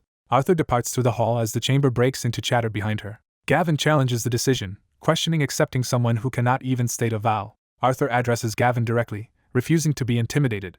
She reminds him that worthiness was defined by passing the trial, a condition he himself proposed. Arthur argues that admitting ignorance of one's vow risks death, and that honesty itself proves trust. Gavin insists the real issue is Ryuka's irregularity and the danger it could bring. Arthur dismisses his anxiety, implying Gavin is missing the opportunity in Ryuka. She claims Ryuka's flame grows stronger the closer he comes to death, and that it will become the Order's strength. Gavin is shaken, realizing Arthur is staking the Order's future on this gamble. After the ceremony, Ryuka celebrates with Fran and the blue-haired captain, laughing with relief. The scene shifts to a train journey beginning, as passengers are thanked for riding. An announcement states the train is bound for West Central Street and will take about 2 hours. Riders are told to relax and enjoy the trip as the knights travel in a reserved carriage. Ryuka beams with pride, basking in the feeling of finally being a knight. He thinks his old miserable life is over and imagines bullying will be behind him. Lounging smugly, he declares his life is about to become easy, irritating Kenneth beside him. A vendor offers refreshments as a gift for the knights, and Ryuka eagerly asks for some. Ryuka accepts the food but hesitates, worried about paying for it. The vendor insists there's no need to pay, emphasizing it is a gift for the knights. Ryuka marvels that being a knight means getting things like this for free. Jack warns him not to think of it as free, because knights pay in something else. He punctuates the lesson by knocking, drawing attention to the seriousness of the point. Jack states plainly that what knights pay with is their lives. Ryuka repeats the phrase, sobered as the meaning sinks in. Jack explains that respect comes with expectations, and people demand results in return. Ryuka claims he understands, but immediately returns to eating as if to dodge the weight of it. Jack laughs and tells him that once you join the Order, you cannot hesitate when duty calls. Kenneth asks why they are being sent west, noting it falls under Jack's jurisdiction.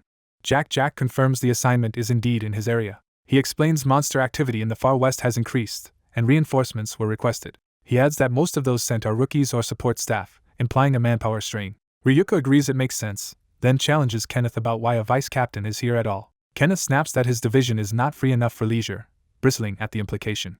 Kenneth reveals his captain ordered him to accompany Ryuka and watch his back, trusting the boy's honesty. Ryuka goes quiet, realizing he is being monitored as much as protected. Ryuka admits something has been bothering him and asks Jack about the virginity vow. He bluntly asks whether Jack's vow to stay a virgin actually counts. Jack explodes in outrage at the question, offended by the prying. He mocks Ryuka's childish thinking and insists vows are not trivial bargains. Jack argues virginity has value only when it is precious to the one offering it, not as an empty claim. He concludes that what matters is how precious the sacrifice is to you personally. He uses Fran's vow as an example, pointing out she swore to give up food for life. He explains that for Fran, food must have meant something deeper than mere survival. Ryuka listens, beginning to grasp vows as core identity rather than rules. A brief cut recalls Arthur's composed face, tying the lesson back to the ceremony. Ryuka falls into thoughtful silence, reconsidering what Arthur's vow truly meant. Jack and Kenneth also reflect, the word gender lingering as a loaded topic. Other knights remark that the commander is a true princess, confusing Ryuka. Kenneth explains that the order's commander is always chosen from the royal family. He adds that the previous commander was Arthur's half-brother, and she inherited the position after his death. The story contrasts her pampered princess upbringing with the enormity of her vow, implying real sacrifice. Ryuka murmurs that he understands, newly respectful of what vows can cost. His eyes tighten, still unsettled by the implications for Arthur and for himself. Ryuka wonders if that sacrifice is what granted Arthur such incredible power. Kenneth abruptly smacks Ryuka for the disrespect of probing vows like gossip. He lectures that a vow reaches the core of a person and must not be pried into out of curiosity. Jack reinforces that if someone deems you worthy, they will share their vow themselves in time. The carriage door opens as the conductor approaches, interrupting the conversation. A uniformed staff member adjusts his cap, drawing attention with an oddly stiff presence. As he greets the honored knights, Ryuka and Kenneth tense, sensing something off. The conductor introduces himself as Dauga while serving, his name landing strangely. The vendor freezes, her expression shifting from cheerful to wary recognition. She repeats the name Dauga in disbelief, turning toward the source. The conductor stands rigidly, as if preparing to reveal his true nature. A masked, sinister figure's eye flashes as someone demands to know who he really is. The conductor's body jerks violently, signaling a transformation beginning. Jack's eye widens in sudden alarm as the threat becomes immediate. Ryuka and Kenneth recoil together, bracing as something erupts from the floor. Jack lunges and shouts for them to move, trying to pull them out of the kill zone. Ryuka's eyes go wide, realizing they are under attack inside the train. Spikes burst up through the carriage, shredding seats and tables in a sudden ambush. The transformed attacker stands amid the wreckage as more spikes writhe around him. The spikes continue to surge, turning the aisle into a lethal field of impalement. Blood splatters across the carriage as passengers are skewered, and the knights stare in horror at the massacre. Ryuka screams in shock, confronted with death at arm's length. A blood-soaked victim hangs impaled, showing the attacker is killing indiscriminately. Another body slumps forward, confirming the assault is already catastrophic. A wounded passenger clutches themselves and groans, surrounded by gore and shattered wood. The attacker convulses and roars as his monstrous form continues to change. Ryuka squares up despite fear, facing the transforming monster in the blood-filled aisle. He calls out to a fallen person to check if they are okay, even as the creature shifts. Kenneth turns sharply, tracking the threat and preparing to act. Kenneth screams at Ryuka to stay back, furious at his recklessness in the chaos. Ryuka looks over his shoulder as the monster closes in behind him.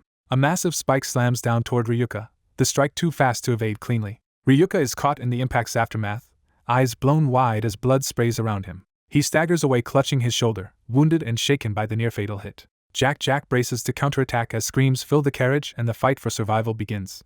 A blonde knight watches in horror as their opponent begins transforming into a demon-like fiend. The transformed fiend fully manifests, snarling with monstrous strength and intent. A masked man calmly confirms the transformation while standing amid the blood-smeared wreckage of the train car. He introduces himself as Dauga, a servant of Lord Tempest, the Magus, claiming authority over the attack. Dauga promises to personally escort anyone opposing Lord Tempest to their deaths. The blonde knight steels himself, jaw clenched, refusing to be intimidated. The dark-haired knight and the white-haired knight both tense, realizing the threat is far beyond a normal mission. The dark-haired knight recognizes the same power once used to create fiends and starts connecting it to a feared figure. As the fiend roars, the knights realize this must be the legendary Magus the commanders warned about. The dark-haired knight's shock turns into urgent focus as the situation escalates. The white-haired knight is suddenly maimed, clutching a severed arm as blood sprays. A winged masked attacker dives in to finish him while he struggles to stay upright. The dark-haired knight fires a green energy shot to intercept as the blonde knight moves to cover their ally. The dark-haired knight calls out to the white-haired knight, coordinating under pressure. The green blast streaks toward Dauga, forcing the masked man to face the incoming attack. The shot detonates against Dauga's head area in a bright flash, momentarily obscuring him. The knights regroup in the ruined car, shouting for Jack as they assess whether Dauga is down. The blonde knight calls for Ryuka's help, and the healer answers immediately. Ryuka unleashes divine arts, Fairy's Tear, preparing a powerful healing technique. The team commits to the plan, trusting Ryuka to save their wounded comrade. Ryuka confidently grabs the severed arm, insisting there is nothing she cannot heal. The white-haired knight braces as the reattachment begins, blood still spilling. Golden healing light floods the white-haired knight's body as the limb is restored. Dauga coldly declares the pawn's usefulness is over, but the knights realize the arm has been healed. The white-haired knight stares in disbelief as his arm is fully restored and Ryuka tells him to hold on. He flexes his fingers, stunned that the limb responds as if nothing happened. Dauga observes from afar and identifies this as the rumored divine arts capable of reattaching severed limbs. Even while lying amid the carnage, Dauga praises the Night Order's skill with chilling composure. However, he rises again, revealing he is far from defeated and still in control of the tempo. Dauga begins to taunt them about their refined skills, setting up a cruel twist. He sneers that it is tragic they would be killed by one of their own order members. As he speaks of tragedy, multiple fiend-like soldiers surge in, surrounding the knights. The three knights exchange grim looks, realizing they are being overwhelmed. They launch into coordinated defense, striking and blocking as enemies close in from all sides. The blonde knight struggles to track the attackers, shocked by their speed. They realize the speed comes from the enemy having turned into a fiend, massively boosting physical abilities. Dauga watches from the far end and warns that if they cannot stop the fiend, civilians in other cars will be caught up. Fiends rush toward the connecting door, threatening to spill into the passenger cars. A clawed hand snatches at someone mid-motion, signaling the fiends are already within striking range. The white-haired knight yells for the attacker to stop, reminding them the Night Order should not harm civilians.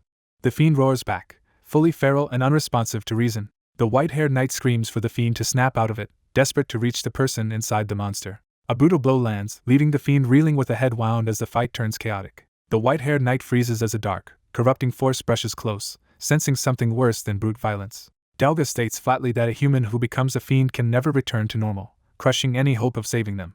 The blonde knight is knocked back as Dauga lectures that the Night Order exists to protect people. He adds that they should have learned this in the trial of the sacred fire, twisting their ideals into a weapon. Dauga claims that to fulfill that duty, knights must sometimes sacrifice their own comrades. The blonde knight tightens his grip, shaken by the implication that mercy could doom civilians. Dauga coldly tells them that if they cannot accept such sacrifices, they should leave at once.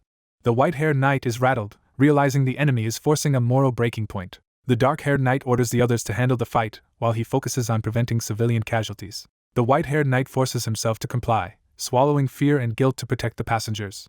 A terrified mother huddles with her children, overwhelmed by the violence nearby. She scrambles to move, panic rising as the danger closes in. The white-haired knight grabs her and urges her to run, guiding her towards safety. He shouts through the car that a fiend is loose and everyone must flee immediately. He directs the passengers to retreat to the safer rear cars as fast as possible. Civilians react in disbelief and fear, struggling to accept that a fiend is inside their train. The evacuation begins in earnest as people surge into the aisle, crying and pushing forward.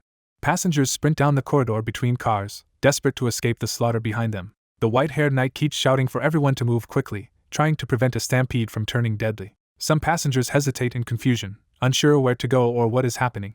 A mother pleads as children cry, and the crowd finally commits to running. A violent explosion tears through the train structure, shaking the cars and scattering debris. The mother clutches her children, eyes wide, realizing the train itself is being destroyed. A massive fiend with elongated arms lands with a roar, ready to massacre anyone left behind. The civilians scream and cling together as the monster advances. The white-haired knight surges forward, wrapped in crackling purple energy, preparing to intercept. He positions himself between the fiend and the family, embodying the duty to protect. He launches into the fiend with a decisive strike, forcing it back from the civilians. His power flares as he commits fully, refusing to let the monster pass. A beam-like slash of purple energy rips through the air, carving a path and shaking the car. The white-haired knight vows he will not let anyone be hurt, his resolve hardening into fury. The attack detonates outside the car, blasting the train's exterior and sending shockwaves along the line. Inside, the knights are thrown by the impact as the car buckles and the battle space shifts violently. The dark-haired knight whips around in alarm, realizing something catastrophic just happened. They see the damage and realize someone has detached an entire train car, isolating them from the rest. A long-haired, tattooed fighter with a glowing purple blade appears, radiating controlled menace. He lands among them and mocks their efforts, praising the blonde knight like a pet for surviving.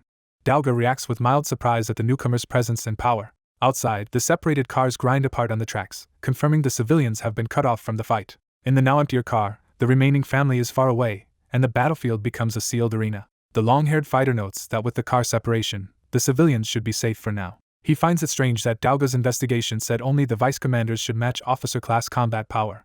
He snaps at Dauga to shut up, calling him filth, and takes control of the confrontation. He declares outright that he is going to kill Dauga, turning the enemy's smugness into a direct challenge. Dauga smiles, amused rather than threatened, as if this is still part of his plan. Dauga apologizes theatrically, saying he had prepared a special reception for the knights. He admits with a grin that his arrangements were insufficient, implying he underestimated their allies. The long-haired fighter bristles, furious at being treated like an unexpected variable. The blonde knight restrains the long-haired fighter, warning him to keep his emotions in check and observe. He points out Dauga is doing something with a corpse, and charging alone will get them killed. A dead fiend's body begins to warp as strange growths spread, hinting at a new horror. Dauga calls it a race, promising the first to cut through and reach him gets the pleasure of taking his head. He stands calmly, inviting pursuit like a game he expects to win. The blonde knight warns the others that he is not the only one enraged, but rage must be controlled. Dauga chuckles, pretending to be terrified while clearly enjoying their anger. He muses that if he does not think carefully, he might get himself killed, feigning vulnerability. Dauga suggests he will use their former comrades' remains as part of his next move. The taunt lands as a command in spirit, provoking them to fight on his terms. The blonde knight and dark-haired knight charge through the spreading growths toward Dauga's position. The blonde knight sprints along the car's edge, using the environment to close distance fast. He vaults and drives forward with a blade, committing to a decisive strike. He leaps toward a massive tentacle-like growth, aiming to cut a path through the obstruction. A green energy detonation erupts, blasting apart the growths to open a route. The dark-haired knight steadies his weapon, continuing to fire with focused precision. A huge tentacle slams down, threatening to crush the long-haired fighter as the battlefield mutates. The tentacle writhes with a grotesque mouth, confirming the corpse is becoming a living weapon. The long-haired fighter rages at being mocked and powers up, purple energy cracking around him. His aura erupts like a pillar of flame, signaling a dangerous escalation. Dauga watches with cool interest, still unshaken by the surge of power. He remarks that a frontal assault will be ineffective against him, implying he has counters prepared. The blonde knight drops from above with his blade raised, attempting to strike Dauga directly anyway. He shouts that he will take Dauga's head, committing to lethal intent. Dauga remains composed, barely reacting, as if the attack is expected. The blonde knight's slash hits only a viscous, shadowy mass, as Dauga's body seems to dissolve or evade. The black ooze splatters and slides away, revealing the strike failed to connect meaningfully. The blonde knight curses and gives chase, refusing to let Dauga slip away. He suddenly senses something wrong and halts, alarm spiking. He finds himself in a quiet corridor space, separated from the main car, as if lured into a trap. He realizes Dauga is gone from sight, and questions whether he escaped. He rejects the idea of a quick escape, and concludes Dauga must be hiding nearby. A faint, mocking laugh echoes, confirming the enemy is close and watching. Following the sound, the blonde knight approaches a doorway where someone groans in pain. He peers in cautiously, hearing the same unsettling laughter continue. His eye widens as he recognizes the situation is not what it seems. Inside lies a bloodied conductor's body and a discarded cap, suggesting the real conductor has been attacked. The injured man laughs weakly, the sound wrong for someone supposedly dying. The blonde knight realizes this may be the real conductor and steps closer despite suspicion. He kneels and asks if the man is alright, instinctively moving to help. The man groans and pants, maintaining the illusion of a wounded victim. The blonde knight begins to cast Fairy's Tear to heal him, promising immediate help. A sudden jolt of danger hits the blonde knight's senses, too late to stop the motion. His eye snaps wide in realization as he understands he has been baited. A blade or spike erupts through the blonde knight's body from behind, impaling him as blood pours out. The supposed victim continues laughing, revealing the injury was a ruse. The laughter grows louder and crueler, savoring the success of the trap.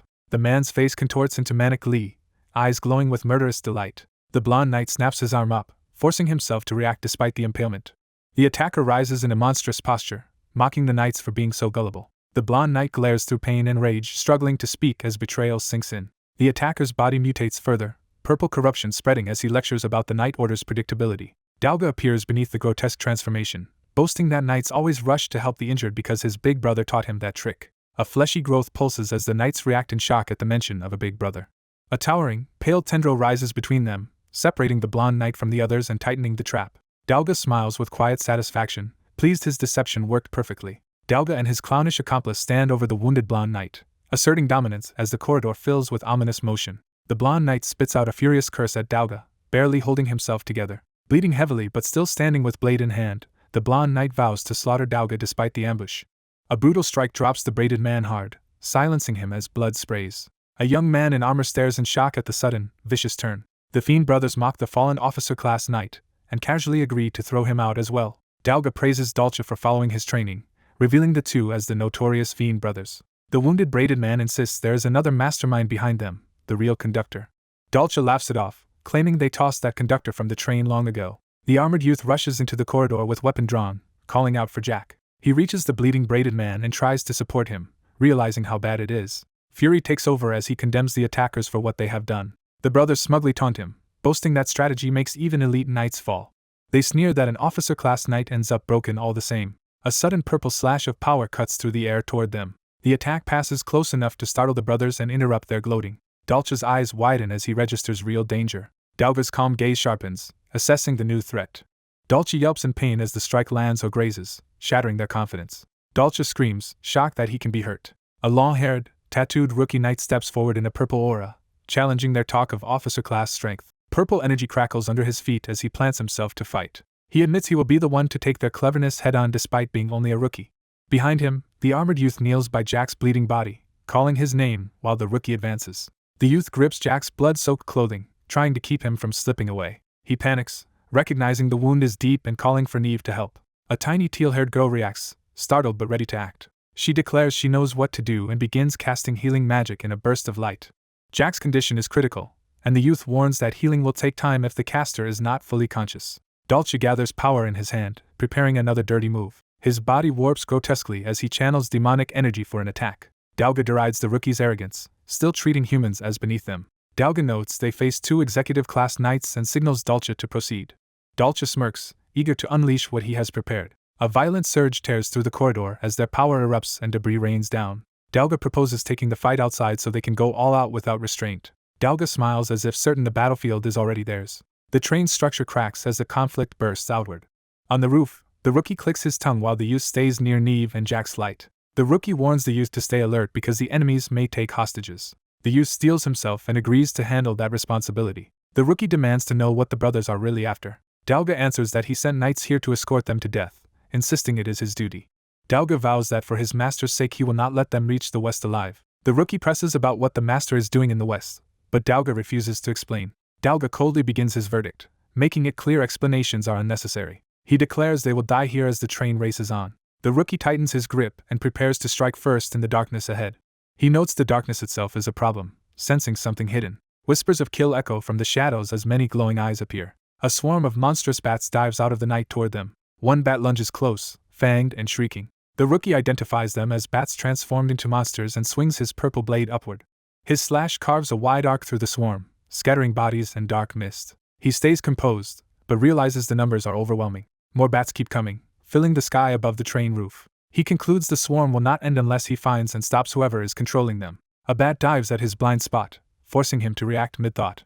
A sudden green flare signals a new danger, and the rookie senses the situation turning worse. He looks up, alarmed by something massive forming overhead. The youth calls out from below, asking if the rookie is alright as debris floats in the charged air. The youth raises his gun with grim focus, ready to cover the rookie. The rookie warns him he cannot handle this alone and needs support. He tells the youth to watch his back while he pushes through the swarm. Dalga suddenly leaps in from behind, arms spread as he closes the distance. Dalga announces the end of their journey and commits to a finishing blow. He lands heavily, cracking the roof as he charges forward. A huge blue mass of water or ice surges into the fight, dwarfing the combatants. The wave crashes down, forcing the rookie to brace against the overwhelming force. The rookie staggers but keeps his footing, blade still lit as the torrent bears down. He narrows his eyes, reading the flow and searching for the attacker behind it. Accepting the risk, he decides to counter even if it costs him. Dalga's attack catches the youth, a crushing grip slamming into his face. The youth is hurled aside as the rookie lunges to intercept. Dalga's hand clamps onto the youth's throat, threatening to kill the hostage. Dalga's eye flashes with surprise as the rookie's movement disrupts his control. The youth is forced down into the churning water, struggling under the pressure. He gasps in disbelief, unable to understand how the enemy anticipated him. Dalga demands to know how they knew his move, shaken by the reversal. Dolce is seized as the rookie explains that knights trust their comrades absolutely, and he exploited that. Dolce cries out for his brother, but the rookie calmly affirms he does trust his ally. The youth recalls the rookie's earlier promise to handle things, realizing the plan was set from the start. He remembers being told the rookie was counting on him, and he clings to that faith. Dolce tries to speak through panic as he is restrained. The rookie roars that his comrade never lies, committing fully to the coordinated strike. With his eye blazing, the rookie launches forward to finish the opening. Dauga turns, finally alarmed as the rookie closes in. The rookie drives a devastating blow into Dauga, overpowering him mid-motion. Dauga is smashed across the roof, the impact ripping up metal and sending sparks flying. Dauga screams as the rookie's assault continues without mercy. The rookie taunts Dauga, asking how it feels to be killed by a mere rookie knight. A distant voice calls the rookie by title, Demon Sorcerer Tempest, as if recognizing him. The train barrels through a tunnel, the roar swallowing the battlefield for an instant. Dauga's body ruptures and begins dissolving into dark sludge, his defeat sudden and absolute. The remains splatter across the roof as the rookie stands over the dissolving corpse. The rookie admits he could not take the lead in Jack's place, but he still did what was necessary. He tells himself he will be forgiven, trying to justify the killing. He watches the last of the body melt away, the fight's violence settling into silence. The sludge continues to evaporate and spread, leaving only ruin behind. A white-haired young man appears, drawn by the commotion and sensing the lingering demonic power. His eyes widen as he realizes something is terribly wrong. Far ahead on the tracks, a lone figure stands in the open desert, stopping the train's path. The figure is revealed as a stern woman bracing with a massive hammer planted on the rails. From inside, the youth hears a warning that someone is on the tracks and looks up in alarm. He leans out of the speeding train to confirm the obstruction ahead. Determination hardens on his face as he recognizes the authority confronting them. He realizes the woman is someone important, standing unflinching before the oncoming engine. She is introduced as 6th Branch Commander Bridget, her presence commanding instant respect. Her enormous crystal-headed hammer is shown as the tool stopping them. Bridget slams the hammer down, freezing the rails and ground with a violent shock. A massive wall of ice surges up and forces the train to a halt. The white-haired youth stammers in disbelief at the scale of her power. The armored youth blurts out that it is ice. Stunned, the train actually stopped. From above, the frozen barrier surrounds the engine, confirming the train has been forcibly halted. Bridget strides into the corridor where the survivors stand, her arrival silencing everyone. She advances toward the wounded Jack, demanding information while the others watch nervously. Bridget slaps Jack awake to force a response, shocking the onlookers. Jack, barely conscious, is ordered to give a situation report. He groans, sensing something ominous in the air beyond his injuries. Bridget repeats the demand sharply, leaving no room for delay. Jack snaps to attention and addresses her as Her Highness, terrified by her authority. He asks why she is here, shaken as she looms over him. The white-haired youth and the armored youth both shout in surprise, recognizing her as a high-ranking figure. Outside in the desert, Bridget's unit gathers around the stopped train and the survivors. Bridget speaks with Jack directly while the two youths watch from the side, uneasy. The two youths exchange worried looks, unsure what Bridget will do next. The white-haired youth wonders aloud if Jack is really connected to a commander sworn to celibacy, baffled by the situation. Bridget pauses, looking irritated and slightly thrown off by their reactions. Bridget reports the grim reality. The reinforcements were turned into demons and everyone except them was wiped out. She connects the disaster to Dauga and the demon, recalling the name Demon Sorcerer Tempest and confirming what Jack said. The two youths tense, realizing the name carries terrifying weight. Bridget narrows her eyes, deciding the matter is far more serious than a simple ambush. She orders her soldiers to contact headquarters immediately and request emergency support after reporting the annihilation. She further commands them to head for the separated civilian cars to ensure the passengers are protected. Bridget tells Jack and the two youths to come with her, saying she has an idea where the demon sorcerer will go, and they must pursue fast. The white-haired youth confirms the demon sorcerer is the dangerous man they met before and asks if he is famous. The armored youth admits he is no expert but tries to explain what he knows. He says Tempest is a legendary figure from long ago who supposedly opened a hole in the sky to summon the Demon King. He adds that Tempest also turned humans into demons, naming him the Demon Sorcerer Ruler Tempest. The white-haired youth is shaken, realizing they are dealing with a legend made real. The desert wind whips up, underscoring the looming journey ahead. Aboard a moving car again, Bridget explains they will head to the temple sealed beneath the desert, believing Tempest plans to interfere with the heavenly demon temple. The white-haired youth questions whether a heavenly demon is just a fairy tale. The armored youth flatly denies it, insisting these are matters of recorded history. Bridget recounts how divine knights once drove back the Demon King, cut off parts of its body, and those parts became intelligent monsters that caused disasters. She describes one such monster that controlled weather and unleashed dozens of lightning bolts at once. She describes another that burned cities and even melted rock with fire. She describes another that caused catastrophic floods from nothing. She describes yet another that shook the earth and tore it apart. She explains the divine knights could only defeat them and then build temples in the 4 directions to seal them away. She warns that the heavenly demons still emit demonic miasma that drives the environment into chaos and continues to awaken monsters and demons. In the darkness, 2 glowing purple eyes suggest something sealed is still watching and stirring. Bridget concludes that this land was once green, but the heavenly demon of water sealed in the temple drained all moisture and turned it into desert. 2 young divine knights tense up as their superiors begin questioning them about a dangerous encounter. They are told headquarters confirmed the team made contact with a man who can create demons. A commander warns that rumors linking the culprit to the ancient demon sorcerer Tempest must be treated as a real threat. Tempest is recalled as a walking disaster, the so-called heavenly demon who once brought the Demon King into the world. The implication lands that this pairing of powers is catastrophic and could spark an unprecedented calamity. The white-haired knight silently wonders if Tempest is truly waiting ahead of them. A cloaked figure stands amid a swirling red aura, confirming the dread that something monstrous is near. Their mount charges forward, the group pressing on despite the ominous signs. The commander announces they are about to reach the underground temple and believes they are at the right location. The beast suddenly reacts violently, sensing danger. The ground gives way and the party plunges into a hidden shaft beneath the surface. They land in darkness, stunned and trying to orient themselves. Above them, a huge red moon dominates the sky, bathing the area in an unnatural glow. The white-haired knight recognizes the red moon as something he has seen before and grows alarmed. A familiar, unsettling voice echoes with nostalgic amusement, as if greeting an old memory. The white-haired knight's eye sharpens, realizing the voice is real and close. He panics at the voice inside his head, unsure who is intruding on his thoughts. A sudden impact shakes the area, triggering confusion and immediate danger. The commander and knight scramble as the collapse and shockwave throw them off balance. The white-haired knight is flung upward as the temple structure rises violently from below. He shouts in disbelief as the entire temple emerges where it should have been buried. He lands on a spire, bracing himself and scanning for the source of the upheaval. Still reeling, he steadies his footing and tries to understand what is happening. The towering temple continues to lift, and he begs it to stop as the situation spirals out of control. A burst of confetti-like magic signals someone's playful arrival amid the chaos. A cheerful greeting is directed at the white-haired knight, as if the newcomer has been waiting to meet him. A long-haired man floats before the red moon and explains that last time he spoke through a puppet rather than in person. The white-haired knight repeats the revelation in shock, realizing the earlier encounter was only a proxy. A sinister presence looms as the newcomer's identity becomes unmistakable. The white-haired knight blurts out the name, recognizing the man as the demon sorcerer Tempest.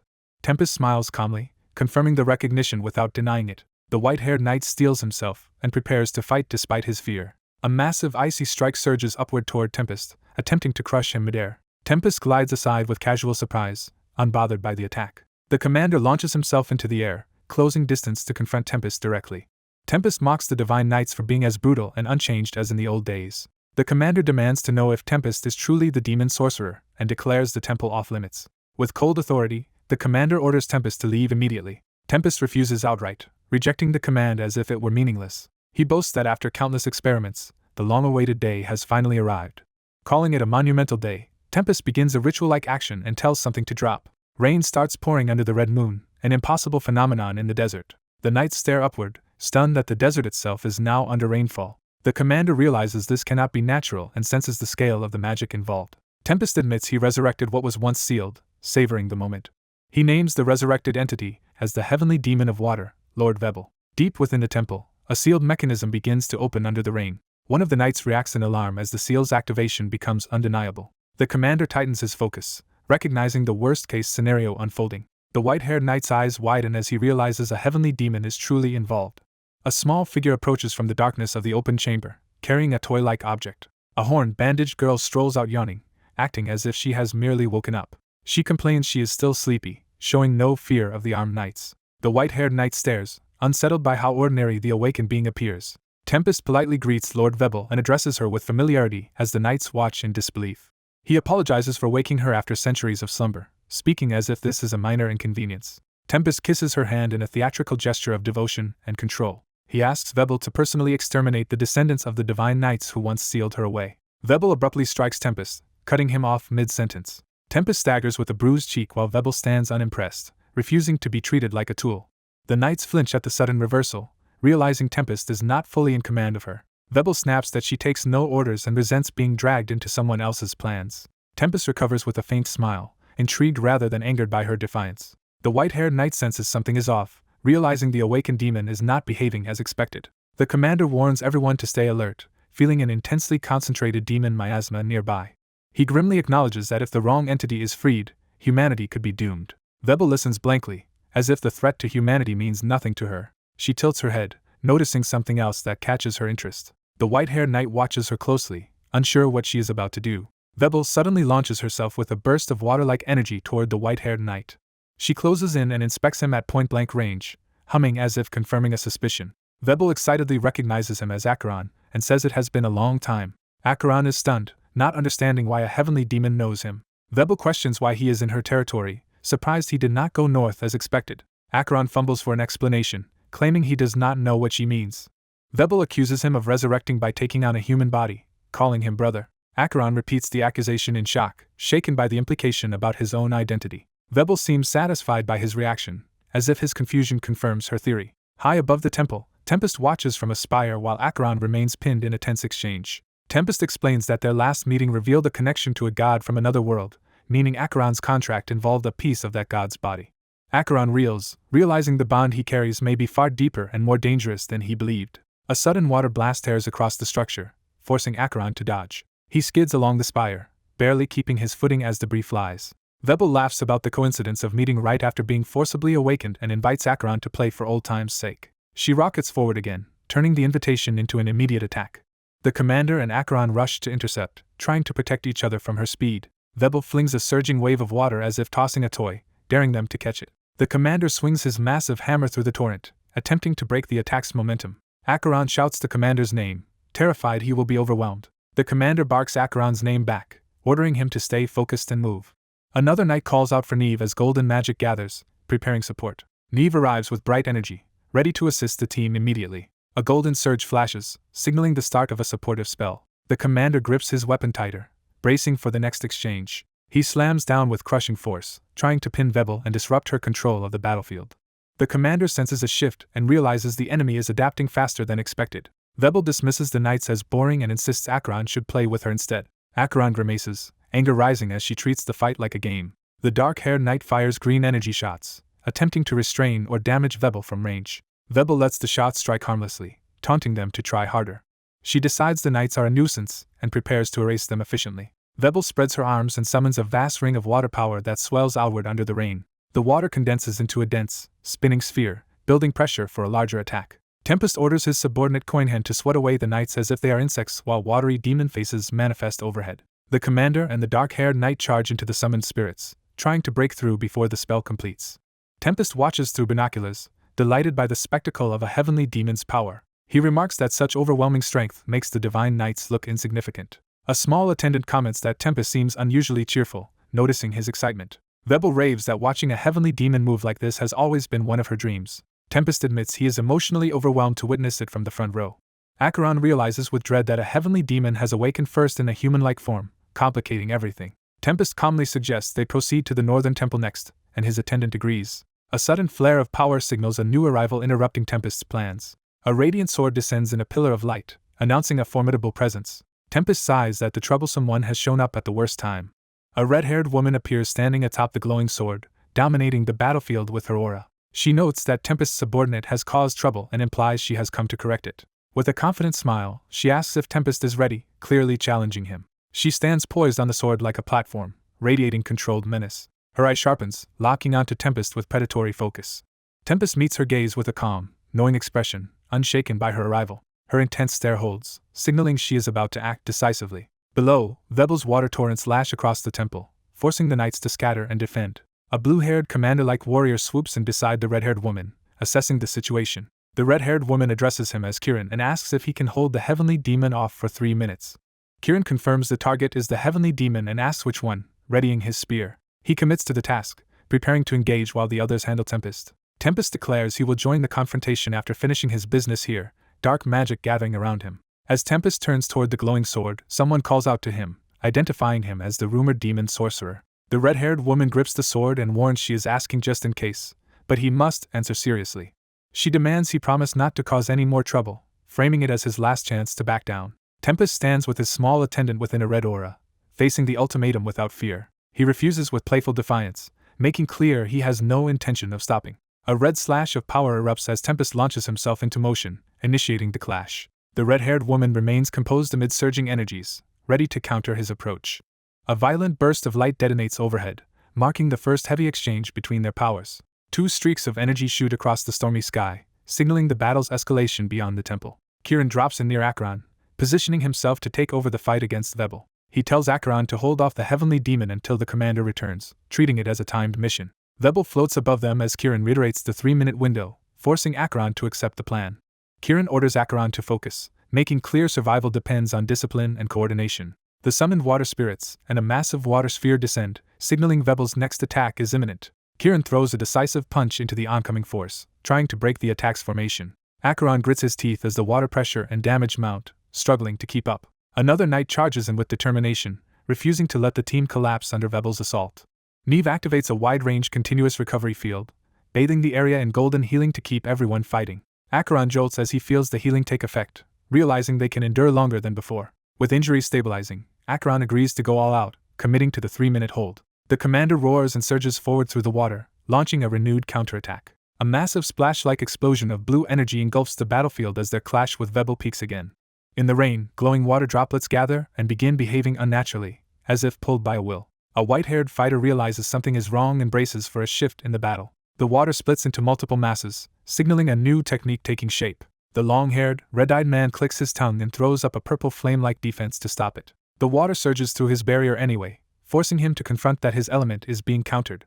The divided water orbs accelerate, closing in from multiple angles. He panics as the water breaks through the flames, shattering his confidence in his defense. The water condenses into spinning projectiles that detonate with sharp impacts.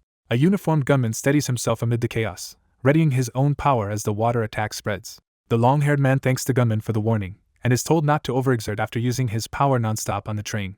The gunman notes that fire and water are a bad matchup, implying the long-haired man is at a disadvantage. The long-haired man's expression shifts as he senses something new entering the fight. A blue-haired knight raises a lightning-charged spear, calling on his thunder spear to turn the tide. He unleashes a massive lightning aura and demands the enemy show their true strength. Electric energy whips through the rain as the attack is released toward the water user.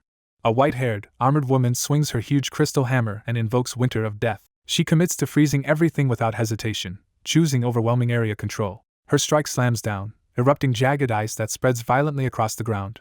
Ice shards and debris whirl upward as the battlefield becomes a frozen hazard zone. A small horned, blue-haired creature complains midair that the maggot-like enemies are irritating.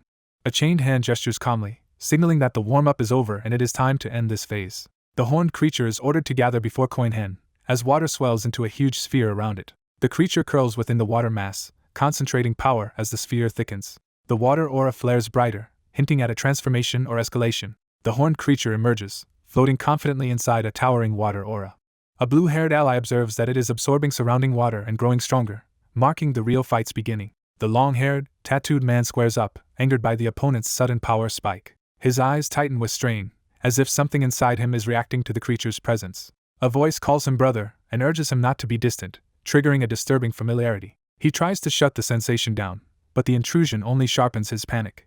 Staring up at the floating creature, he insists to himself that he is human and a divine knight, not what the voice implies. The horned creature pauses, studying him with blank curiosity. It breaks into a wide, taunting grin, as if pleased by his reaction. The long-haired man snarls for it to stop looking at him that way, feeling exposed. His eye twitches as the pressure in his head intensifies. The gunman notices something off and asks what is wrong as the long-haired man falters. A sinister presence praises his grief and calls him a handful, tightening the mental assault. The long-haired man clutches his head and calls out for Leica, overwhelmed by pain. He realizes it is not just a voice but something forcing itself into his mind. He demands to know who is speaking, desperate to identify the intruder. A shadowy, flame-tipped figure appears in his mindscape, confirming the threat is real. The voice claims that if it is also him, he will handle even someone like Vebel with ease, tempting him with power. He recoils, horrified that a foreign will is trying to take root inside his thoughts. The blue-haired ally shouts a warning that the next attack is coming, snapping the team back to the immediate danger. Above the tower, the horned creature hovers within a red-lit sky, drawing everyone's attention upward. The creature smirks, eager to test itself against the defenders. The gunman curses as the creature rushes him, realizing it is faster than expected. The creature shrugs off the gunman's green blasts, laughing as they spark harmlessly. Water engulfs the gunman, trapping him in a floating bubble and cutting off his movement. The creature slams into him with a water-charged strike, sending him flying. He crashes hard across the platform, skidding and losing control of the fight. Someone calls out in alarm as the gunman's fall signals the team's line is breaking. The white-haired hammer wielder charges in, swinging her massive weapon to intercept the creature. Her hammer sweeps through the air in a wide arc, aiming to crush or freeze the target. The horned creature casually catches the hammer's head with one hand, stopping the blow cold. The hammer wielder's eyes widen in disbelief at the creature's raw strength. The creature gathers water into its palm, preparing a counterattack at point-blank range. It detonates the water downward, blasting the hammer wielder back and knocking her off balance. She lands in a crouch, and an ally shouts for the princess as the situation turns dire. The princess insists she is fine and tells her ally to focus on maintaining healing arts despite the pressure. The blonde ally acknowledges the order, grimly accepting the support role. The long-haired man's body trembles as the invasive presence continues to stir within him. He staggers, confused and terrified as his head feels like it is splitting open. He admits he cannot control the power surging inside him, fearing he is losing himself. The horned creature floats nearby while he clutches his head, the proximity worsening the mental strain. The creature rams into him with a waterlace body blow, exploiting his distraction. His eyes snap wide in shock as the hit lands harder than expected. The creature grins up close, enjoying how easily it can dominate him. A glowing mark appears in the creature's palm as it triggers another technique, catching the defenders off guard. A bright circular energy forms against the long-haired man's chest, as if something is being forced into him. He gasps in pain, realizing the attack is doing more than physical damage. The blonde ally calls out Ryuka's name, alarmed by the long-haired man's condition. The blonde ally powers up, cursing that auto mode will not be fast enough to respond. A small teal-haired girl rockets in, refusing to let them fall and committing to intervene. She strikes the long-haired man with maximum output, a golden impact meant to snap him out of the assault. He groans, momentarily stunned by the sudden hit and the jolt of pain. The golden energy ripples across his body, interrupting the creature's rhythm. The horned creature looks down at the fallen target, briefly reassessing the new interference. It scoffs, unimpressed and ready to continue the slaughter. The long-haired man snarls that the creature has gotten weaker, trying to reclaim psychological ground. The inner voice declares it is its turn, escalating the struggle for control inside him. The voice demands he stop resisting and surrender everything, while he screams back for it to shut up. He insists he does not know the voice and denies being a celestial demon, clinging to his identity. Two streaking lights cross the sky, signaling another battlefield where a separate duel is reaching a climax. A white-haired man cradling a child watches calmly as a red-haired swordswoman closes in. The white-haired man taunts her persistence and asks why she will not give up. The red-haired swordswoman says his men struggled with her, so she will return the favor. She dives with her blade, committing to a decisive strike. Her slash severs one of his legs cleanly, yet he holds the child and remains eerily composed. The severed limb tumbles away, confirming the hit was real and brutal. He remarks on how terrifying it is that she can cut him without showing emotion, as if judging her rather than fearing her. She states that letting him escape would mean he revives other celestial demons, so she cannot allow it. He realizes she intends to kill him no matter what, and accepts the clarity of her resolve. She challenges him that he is thinking the same thing, implying both are committed to lethal ends. She decides she must return quickly to help her comrades, balancing duty against finishing him. Her eye hardens with focus as she chooses her next move. He tells her she can either chase him and abandon her friends or go back to them, leaving the choice to her. She hovers in the glowing void, weighing the trap he is setting with his offer. She declares she will kill him and still save her comrades, refusing his forced dilemma. A storm of radiant swords manifests overhead, encircling the area as her ultimate technique begins. Morrigan's rain of judgment descends, countless sword lights falling like execution from the sky. The white-haired man's body begins to break apart into pieces under the barrage. His head and fragments drift separately, showing the attack has shredded him beyond normal survival. He calmly notes he is in pieces and that recovery will take time, treating dismemberment as an inconvenience. He concedes she bought time and expresses hope her friends are alright, as if amused by her priorities. He says farewell and vanishes in a burst, escaping despite the apparent destruction. The red-haired swordswoman watches coldly, confirming he slipped away and the threat persists. She turns from the red-lit sky and heads back toward the main battlefield. A beam of light streaks down as she accelerates, racing to rejoin her team. Narration marks that only about 2 minutes and 50 seconds pass between Arthur's pursuit and her return. The time gap is emphasized, implying the main fight deteriorated rapidly in her absence. Narration foreshadows what Arthur saw when he reunited with the others. Back at the platform, the hammer wielder is badly wounded, blood spraying as she struggles to stay upright. A fallen ally lies in a pool of blood, showing the team has suffered severe casualties. Narration reveals Arthur found a single celestial demon standing among his fallen comrades. A flashback label shows this scene began 2 minutes earlier, returning to the moment the team faced collapse. The blonde ally realizes everyone's wounds are worsening and they cannot heal fast enough to survive. The horned creature floats under the red moon, unhurt and in control, like a judge over the battlefield. It stands expressionless, water aura steady, as if waiting for the next attempt to fail. The defenders rally and shout names and confirmations, agreeing to execute a coordinated plan. The gunman activates a technique called Pinocchio Dance, firing empowered green rounds as part of the combo. The blue-haired knight channels lightning through his spear, preparing the main strike. The hammer wielder adds her power, calling it Thunder Ice to fuse elements into one attack. A roaring stream of lightning-laced ice surges forward, aimed directly at the creature. They unleash Thunder Ice Cannon, a concentrated beam meant to overwhelm and freeze the target instantly. The beam collides with the creature's water aura in a blinding explosion, suggesting a direct hit. The impact blooms outward, filling the air with light and spray as the team holds their breath. The gunman asks if they got it, desperate for confirmation that the monster is finally down. His eyes widen as he senses something is wrong, the silence too ominous. The horned creature remains intact and notes that Sir Kiran's lightning is not working, nullifying their best effort. A hush falls as the red moon looms, and the creature's calm response terrifies the survivors. The team exchanges alarmed looks, realizing their trump card failed completely. The creature drops a massive column of water from above, trapping the gunmen in a crushing vertical torrent. The water impact detonates against the platform, blasting debris and signaling another teammate being overwhelmed. The gunman lies amid rubble, barely conscious as stones rattle down around him. The horned creature stands quietly, unhurried, as if the fight is already decided. It suddenly dashes toward the hammer wielder with a glowing fist, moving too fast to track. The hammer wielder realizes the speed is beyond her ability to react, fearing she will not make it. The creature's fist drives in with a water-charged punch, committing to a lethal blow. The blonde ally intercepts and takes the strike through the torso, shielding the hammer wielder at the cost of his own body. Bleeding but grinning, he says being stabbed in the gut is something he is used to, refusing to collapse. A hand clamps down on the embedded wound, trying to hold himself together through sheer will. The hammer wielder surges upward with her weapon, reacting to the sacrifice and preparing a counter-strike. The horned creature catches the hammer again with casual strength, denying her retaliation. The hammer wielder's eyes widen in disbelief as her last hope is stopped effortlessly. The creature speaks its name, annoying, announcing itself with chilling certainty. It steps forward through swirling water, closing the distance for the finishing sequence. A violent water burst erupts, flinging bodies and the hammer aside as the creature asserts total dominance.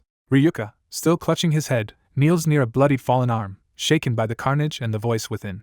Annoying stands over a corpse and says no, dismissing the defender's efforts as the battle turns hopeless. In the rain, a wounded observer realizes Kenneth, Sir Jack, and even Ms. Bridget have fallen. A sinister voice forces the battered long-haired man to look up and face what's coming. The voice taunts that if he keeps struggling, everyone will die, and he snaps back in panic and rage. He gathers violet energy in his hand, preparing a desperate counterattack. He lunges in with a powered strike, trying to turn the fight around. The blue-haired horned youth answers with a sweeping aqua blade of energy that intercepts him mid-charge. The long-haired fighter freezes, shocked that his attack was so easily stopped. His violet power sputters as the opponent's pressure overwhelms him. The blue-haired youth's water-like blast detonates, blasting the long-haired man away. He crashes hard onto the wet floor, sprawled and stunned. Gritting his teeth, he forces himself up despite the pain. The blue energy attack lingers, and the opponent dismisses his resistance as inadequate. The long-haired man watches the incoming power with widening fear. The blue-haired youth declares the fight has become boring. The long-haired man sees the opponent's power reflected in his eye and realizes the gap between them. The blue-haired youth erupts in a towering aqua aura, complaining that everyone ruins his fun. He decides he's done playing and coldly resolves to kill. The long-haired man's face goes slack with dread as the killing intent becomes real. The blue-haired youth stands over him, looming like an executioner. He orders the long-haired man to stop gawking and says they'll wait until the commander arrives. With a calm promise that he will survive, the blue-haired youth's blade hums ominously. A sudden brutal strike erupts in blood, and the blue-haired youth is violently impaled or smashed in an instant. The long-haired man stares, stunned by the sudden reversal and blood spray. He sees the blue-haired youth's body torn and collapsing, and a scream breaks the moment. Horrified, he realizes even Sir Kiran died trying to protect him. A cruel inner voice blames him, insisting it happened because he is weak. Tears well as he tries to protest but can't deny the accusation. The world around them bleaches into a blank mental space as the blue-haired youth stands apart from the kneeling demon-like figure. The blue-haired youth looks around, confused by the sudden shift, then chuckles uneasily. A presence addresses him directly, drawing his attention.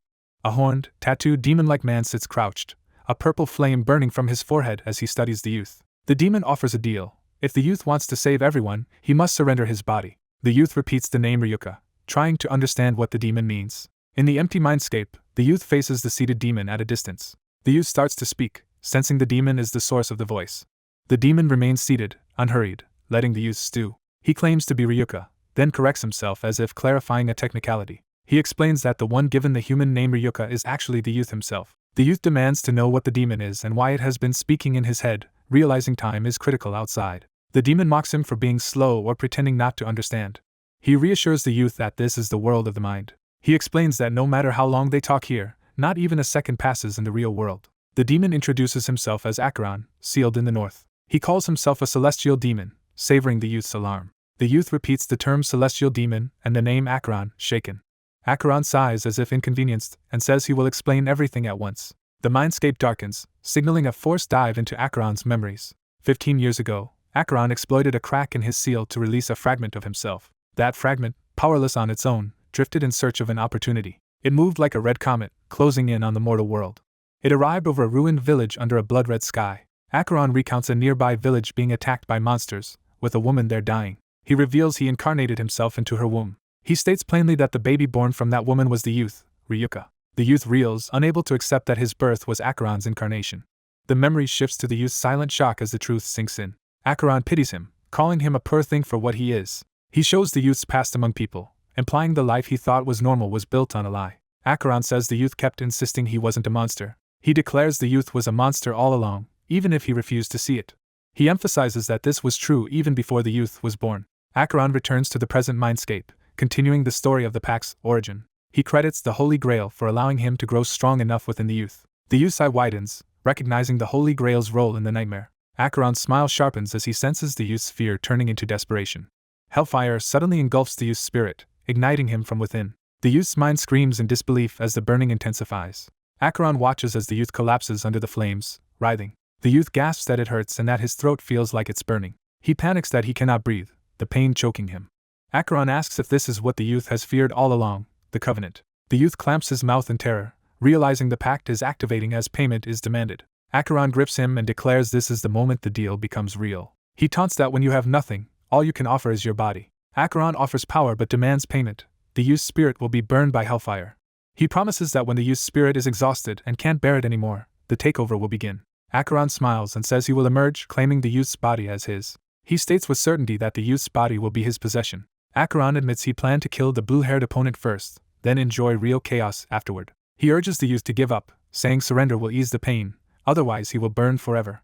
He adds that in this timeless mental space, the suffering can stretch endlessly. He describes the youth's spirit slowly turning to cinders under the unending fire. Acheron pauses, sensing something unexpected in the youth's resistance. The hellfire continues to consume the youth, yet something within him refuses to break. Through the flames, the youth's expression hardens into a grim, stubborn resolve. Acheron stares up at the burning figure, confused by the youth's persistence. The youth vows he cannot let the celestial demon awaken any further and begs himself not to yield. Acheron clicks his tongue, annoyed that the youth is still fighting back. The flames surge violently as the youth forces his will against the Covenant's torment. The youth roars through the pain, refusing to collapse. Acheron wonders what is different about this human who should be broken already. He demands the youth give up, incredulous that he can still stand while being burned alive. The youth declares he cannot let Acheron out, even if Acheron doesn't understand why. His eyes blaze with determination, the pain fueling his defiance rather than ending it. He swears he never wants to see anyone get hurt again. Memories of fallen allies and devastation drive his resolve to protect others. He recalls vowing to become stronger, the promise anchoring him against the fire. Even so, the present horror returns, reminding him of the cost of weakness. Acheron shouts in frustration as the youth's resistance disrupts his control. The youth, eyes glowing, charges forward through the hellfire to strike back. He rockets toward Acheron, turning the mindscape into a battlefield. Acheron braces and blocks the incoming blow, surprised by the force. Acheron's eye tightens as he realizes this shouldn't be possible. He insists the pain should make living unbearable and death preferable, yet the youth keeps moving. The youth attacks again, and Acheron is shaken that he can be harmed here. The youth's strike lands, jolting Acheron and forcing him back. Acheron falls silent, reassessing the youth with new caution. He warns the youth not to toy with him, irritation turning to anger. Acheron reminds him that he accepted the Covenant's benefits, and cannot escape paying the price. He declares the youth's resistance is still not enough to settle the debt.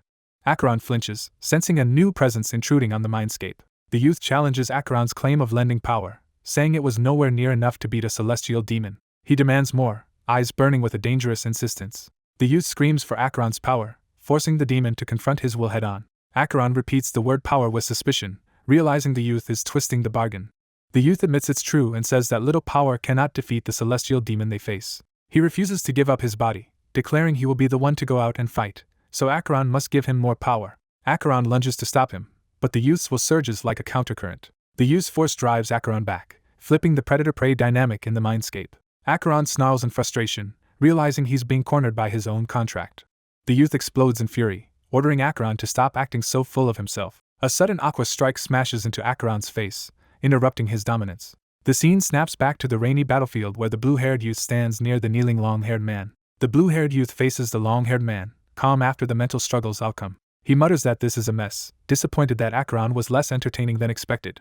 The long-haired man hangs his head, drained and ashamed amid the rain. The blue-haired youth raises his glowing aqua blade again, ready to finish what he started. He dismisses Acheron as a weakling reduced to a gnat who should simply disappear. A hand suddenly clamps down on the aqua blade, stopping it with a crushing grip. The blue-haired youth jolts in shock, not expecting anyone to catch his weapon barehanded. A white-haired man wreathed in blue aura appears, holding the blade and startling the blue-haired youth. The newcomer apologizes coldly for being a gnat as he tightens his hold. The blue-haired youth stammers, recognizing the name Acheron and sensing something wrong. He demands to know who this new figure is, fear creeping in. The white-haired man answers with contempt, calling himself a mere human gnat. He notes that this gnat has borrowed the power of a celestial demon, confirming the Covenant's effect. His blue aura intensifies, revealing a transformed, battle-ready state. The blue-haired youth watches, suddenly dwarfed by the newcomer's overwhelming presence. The white-haired man smiles faintly, confident and in control. The blue-haired youth grins with excitement, thrilled that something interesting has finally appeared. He launches into the air, inviting a fight to their heart's content. He dives in with a massive aqua strike, eager to test the newcomer. The white-haired man catches the attack again, gripping the blue-haired youth's arm with crushing strength. He holds the youth in place effortlessly, blue energy crackling around them. The white-haired man's fist tightens, power concentrating for a counterblow. He slams the blue-haired youth with a brutal strike, sending a shock through his body. The blue-haired youth spits blood, stunned by the pain and force. The white-haired man advances, pressing the advantage as the youth staggers. He looks down with steady, emotionless focus, ready to end the threat. The blue-haired youth grimaces through blood and sweat, still trying to hold on under the new opponent's pressure. A horned water demon tries to overwhelm a white-haired man with a surging water strike, boasting that the human is forgetting something. The demon swells into a water sphere and declares that in a water matchup the human cannot win. Multiple water lances erupt outward as the demon escalates the attack to finish the fight. The white-haired man stays calm, telegraphing confidence rather than fear. A towering blue flame aura ignites around the white-haired man as he powers up. The demon hesitates, sensing something off as the human's energy shifts. The demon realizes too late that the human has a counter prepared. The white-haired man advances through roaring blue flames, taking control of the battlefield. He explains that a strong enough flame can evaporate water, turning the demon's element against him. The demon's bravado cracks into panic as the implication sinks in. Enraged, the demon charges headlong at the human to force a close-range win. The demon is abruptly knocked away and crashes hard, the momentum of his assault reversed. Bloodied on the ground, the white-haired man recognizes the power he just witnessed as Ryuka's. Ryuka's transformed state strikes with overwhelming force, described as power capable of crushing even a celestial demon. The white-haired man stares in shock, struggling to accept what Ryuka has become. A concentrated blast slams into the demon's chest, stopping him cold. The demon reels, stunned and choking as his body fails to respond. He drops to a knee before the human's looming presence, suddenly outclassed. The human taunts him for being weak, pressing psychological dominance. Smiling, the human mocks the demon for losing to a human after calling humans gnats. The demon tries to warn him not to get carried away, but the threat rings hollow. A pillar of water shoots up as the demon attempts one last desperate maneuver. The demon declares the game over and tries to crush the human's body along with his pride. A massive water cube forms overhead, descending to pulverize its target. The cube slams into the structure, tearing stone and sending debris flying. The impact detonates into a violent shockwave, shaking the entire area. Unfazed, the human's blue flames surge higher as he announces the demon will be the one to vanish. He commits to evaporating the demon completely, channeling power into a finishing strike. A sweeping blast rips through the water construct, shredding it into spray and steam. The demon stares in disbelief at his collapsing advantage. The human stands centered in spiraling energy, and declares the fight finished. He releases a blinding, decisive burst that overwhelms everything in its path. The demon is caught by the expanding blast and realizes he cannot escape. He is hurled away through the torrent of heat and force, screaming as control is lost. The demon's form breaks apart into streaks, implying disintegration under the attack. The surrounding tower is left shattered and gouged, evidence of the finishing blow's scale. As smoke and mist drift, the white-haired man remains standing alone in the aftermath. A woman's voice calls him a weakling, cutting through the haze with cold judgment. A red-haired commander approaches behind him, her presence authoritative and unshaken. She begins to address him directly, measuring him with calm scrutiny. He answers, voice tight, bracing for her verdict. He calls her Sir Arthur, revealing she is the commander and someone he respects. He apologizes for failing to protect everyone, guilt spilling out now that the danger has passed. He admits the core reason is his own weakness, blaming himself for the losses. Arthur listens in silence, letting him speak without interruption. Her expression softens into a small, reassuring smile. She refuses his self-condemnation with a firm no, stopping the spiral. Arthur reminds him that everyone fought as knights, including him, reframing the outcome as shared duty. He looks up, startled by her refusal to let him carry the blame alone. He struggles to process her words, caught between shame and relief. Arthur declares the time has come for him to show his true worth, shifting from comfort to purpose. He listens, anxious but attentive, sensing a new responsibility being placed on him. Arthur names him the one destined to become the great sword to eliminate invaders from another world. 15 years earlier at the Knight Order headquarters, someone challenges the idea of killing a mysterious child. A knight argues the child was found under unusual circumstances, but insists he is still just a baby. In a council around the infant, They recall a village destroyed by a sudden surge of monsters. Arthur notes the monster surge coincided with the northern temple being desecrated by looters. She adds the surge subsided around the same time the child was found, implying a connection. The knight hesitates, torn between suspicion and the reality of the helpless infant. Arthur offers to take responsibility and asks them to reconsider eliminating the child despite the risk. She proposes raising him within the order, but warns that if he becomes a threat they must act. The knight vows that if that day comes, he will personally eliminate the child. His eyes harden, showing the weight of the promise he has just made. Back in the present at the 6th branch infirmary, the white-haired man sits by the injured knight's bed. A younger white-haired boy checks on the waking knight, asking if Kiran is okay. The boy exhales in relief, grateful Kiran is conscious. Kiran offers a gentle look, signaling he is stable despite the ordeal. Narration reveals that during the earlier battle, Ryuka was not himself. It felt as if Ryuka had become a celestial demon, hinting at possession or transformation. A comforting hand rests on the boy's head, grounding him after the revelation. Kiran thanks him, and the boy asks anxiously whether the others are all right. The boy's concern lingers as he waits for reassurance about their friends. He is told everyone was saved at the last moment thanks to Jack's divine arts, easing the immediate fear. Still uncertain, the boy asks if Kiran can get up, worried about his condition. They explain Arthur wanted them to visit her once he woke, setting a new meeting in motion. Kiran brings the boy to Commander Arthur, formally presenting him to her. The boy freezes, surprised by the gravity of being brought before the commander. Arthur manifests a radiant sword-like divine instrument, its aura intense and unfamiliar. Her eye sharpens as she senses something significant about the weapon and the moment. Arthur apologizes for startling them, and Kiran notes the divine instrument looks different than usual. The weapon's altered form is emphasized, suggesting a change in Arthur's power or intent. Arthur names the sword Caeldfulch and says it is a keepsake from her late older brother. She asks Ryuka to sit, preparing him for a serious conversation. Ryuka reacts with a jolt, sensing the situation turning dangerous or decisive. Arthur positions herself close behind Ryuka with the sword present, asserting control of the room. Ryuka looks confused, unsure why he is being singled out. Kiran tenses, sensing the commander is about to do something extreme. Arthur commands Caeldfulch to awaken, activating its special power. Ryuka is pulled into a blank, internalized space as the sword's power takes effect. He turns, disoriented, realizing he is no longer in the physical room. Arthur explains Caeldfulch can enter another person's world of the mind. She states she intends to greet Acheron, who resides within Ryuka, and speak with him directly. Acheron appears bound in chains, a horned fiend restrained yet radiating menace. Acheron greets them with mocking hostility, surprised they came back to confront him. Arthur introduces herself as commander of the Night Order, confirming she is leading this interrogation. Acheron remarks that Arthur resembles the one who sealed him, implying a link to the Order's founder. He says the founder sealed him in the temple's void centuries ago, and Arthur has the same face. Arthur coolly responds that she is honored, refusing to be rattled by the provocation. Ryuka steps forward to protect Arthur, and vows not to let a celestial demon hurt his friends again. Arthur notes Acheron should not be able to act freely, which is why he is imprisoned here. She explains he is bound by chains meant to restrain his contractor, implying the binding has inverted. Acheron confirms it is the other way around, irritated by his reduced state. He complains his power should not be this pathetic and suspects this form is only a spiritual fragment. Acheron's eye narrows, recognizing they understand more than he expected. Ryuka reacts, trying to follow the implications of what Arthur is deducing.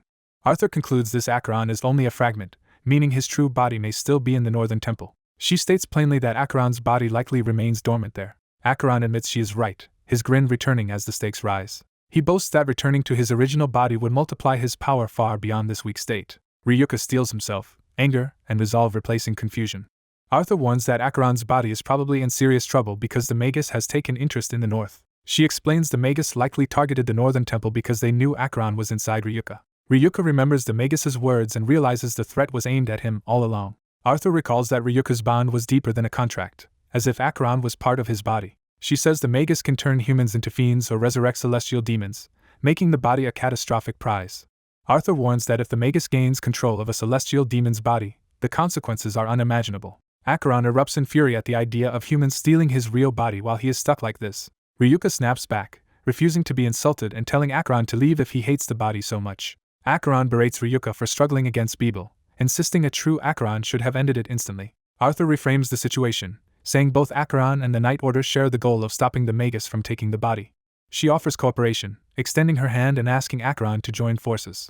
Acheron considers the offer, his expression shifting from rage to calculating interest. Ryuka protests to Arthur, convinced Acheron will never cooperate sincerely. Acheron answers with a curt acceptance, surprising Ryuka. He admits he hates taking orders from humans but insists he will set his own conditions. Acheron demands they train Ryuka to become a more suitable vessel for him. Arthur agrees without hesitation, even welcoming the increase in their fighting strength. Acheron smirks, satisfied that his leverage has worked. He tells Ryuka that even if he hates him, others hate him more, so cooperation is the only practical path. Acheron's eye sharpens as he senses Ryuka's defiance hardening into resolve. Ryuka's aura flares as he gathers himself, refusing to be shaped by Acheron's demands. Ryuka declares he will get stronger on his own terms and refuses to become Acheron's tool, determined to prevent anyone else from being hurt. Acheron calls that refusal excellent, pleased by the challenge and potential. With a violent surge, Acheron snaps chains and lunges, asserting dominance inside the mindscape. He grabs Ryuka by the throat and promises to forge him into the perfect vessel. Acheron tightens his grip, boasting he will make Ryuka stronger than anyone else through brutal shaping. In the real world, Kirin senses the violent spiritual flare and watches tensely. Kirin stays composed but clearly worried about what is happening inside Ryuka. Arthur admits she is worried too, acknowledging the risk of this plan. Ryuka, still being choked, insists she should not say that and reminds her the north is her domain. Arthur states their next move is to intercept the magus at the northern temple where Acheron's body lies dormant. The story shifts to the northern temple's interior, quiet and ominous under a strange glow. Deep within, a body lies on an altar-like platform, hinting at the dormant celestial demon's presence. Acheron declares this will be a battle for the celestial demon, framing the coming conflict as a contest of ownership. Back at the sixth branch strategy room, Arthur briefs the assembled knights on the situation and the plan. Arthur assigns Kirin and Ryuka to head north with her, making them her direct team. When others offer to accompany them, Arthur refuses and orders everyone to stay alert in their districts due to unstable monster movements. After Beeble asked about travel, Arthur says they will avoid fast methods like unicorns or divine arts to prevent the enemy from detecting them, choosing the long land route. A dark-haired knight hesitates, weighing the danger and the responsibility of joining the mission. He finally commits, telling Arthur he will go with her. A superior orders the young fighter to return to headquarters, noting Fran needs the vice commander's help. The boy reluctantly accepts the order, masking his surprise. He teases his anxious companion for worrying about him, and she admits she is. She explains her concern is natural because he's up against a celestial fiend. He softens at her honesty, sharing a brief, reassuring look as they move on. Back at the palace, the leadership convenes to discuss Acheron's request to train the boy. The red-haired commander says the overland trip to the northern temple is long, and she wants to depart immediately. The boy proposes doing the training on the road instead of delaying for preparation. A malicious voice agrees, claiming it will make the brat more useful, which unsettles the boy. The boy clarifies that's the demon's attitude, then asks if Ryuka is willing to train him en route. The group waits for the decision as the boy stands centered among the senior fighters. He commits firmly, signaling he's ready to proceed. The plan is framed as simple. The location and method don't matter as long as results come. The boy steels himself, vowing to become stronger no matter what it takes. He fixates on mastering Acheron's power completely rather than being controlled by it. His worried companion stays close, silent but clearly uneasy about what this training entails. The commander weighs broader risks and orders all branches to stay alert, including the eastern and southern temples. A vice commander notes the enemy should target the north first, but admits that assumption may be wrong. The commander confesses a strong bad feeling, sensing a trap in the expected pattern. She cites a feared example. Magus ruler Tempest, believed long vanished, may have been scheming in the shadows. The implication deepens as they question why Tempest would reveal himself now, and what he's aiming for. The threat is framed as cosmic in scale, with ominous signs suggesting a larger design unfolding. The group reacts in alarm, realizing the situation may be far worse than a single temple assault. The commander confirms their fears, preparing to act on the new possibility. As the scene shifts outward, the warning expands. Tempest may not be the only danger. A white-haired scholar cautions that other entities are lurking beyond their awareness. In the scholar's study, something goes wrong as a severed hand drops with a casual apology. The scholar laments that his hand won't reattach, treating the grotesque mishap like an inconvenience. A small attendant asks him to hold still so she can help, trying to manage the chaos. He attempts to comply, admitting the situation is embarrassing. He jokes that old men heal slowly, complaining about being handled too roughly. The attendant scolds him for being awful, calling him master with exasperation. The scholar pauses, sensing someone's presence or a shift in the room. Two visitors arrive, Magus Ethan and Mage Master Ava. Ethan grimly addresses Tempest, accusing him of finally crossing a line. Tempest greets them with false familiarity, noting it's been a while. Ethan clicks his tongue, barely containing his disgust. He advances aggressively toward Tempest, ready to strike. Ethan slams his hand down, punctuating his threat with force. Tempest calmly stops the escalation, telling Ethan to hold it there. Tempest complains theatrically, as if Ethan ruined something precious. Ethan declares the Western Celestial Fiend is dead and tells Tempest he's lived too long. Tempest admits his stunt disrupts the plan but says he only wanted to see if he could wake something early, enraging Ethan. Ethan demands to know what Tempest gained, certain it wasn't pointless. Ava's sly smile suggests she's pleased with what she's done. Ava reveals she preserved a specimen of Lord Beher, keeping it safe for their purposes. Ethan and Tempest both focus on the preserved sample, recognizing its value. A grotesque eyeball creature floats in a jar, silently staring back. Tempest concedes waking it had merit, then tries to reframe their relationship as old playmates. Ethan rejects the sentiment and demands Tempest get to the point, as Tempest promises fun news.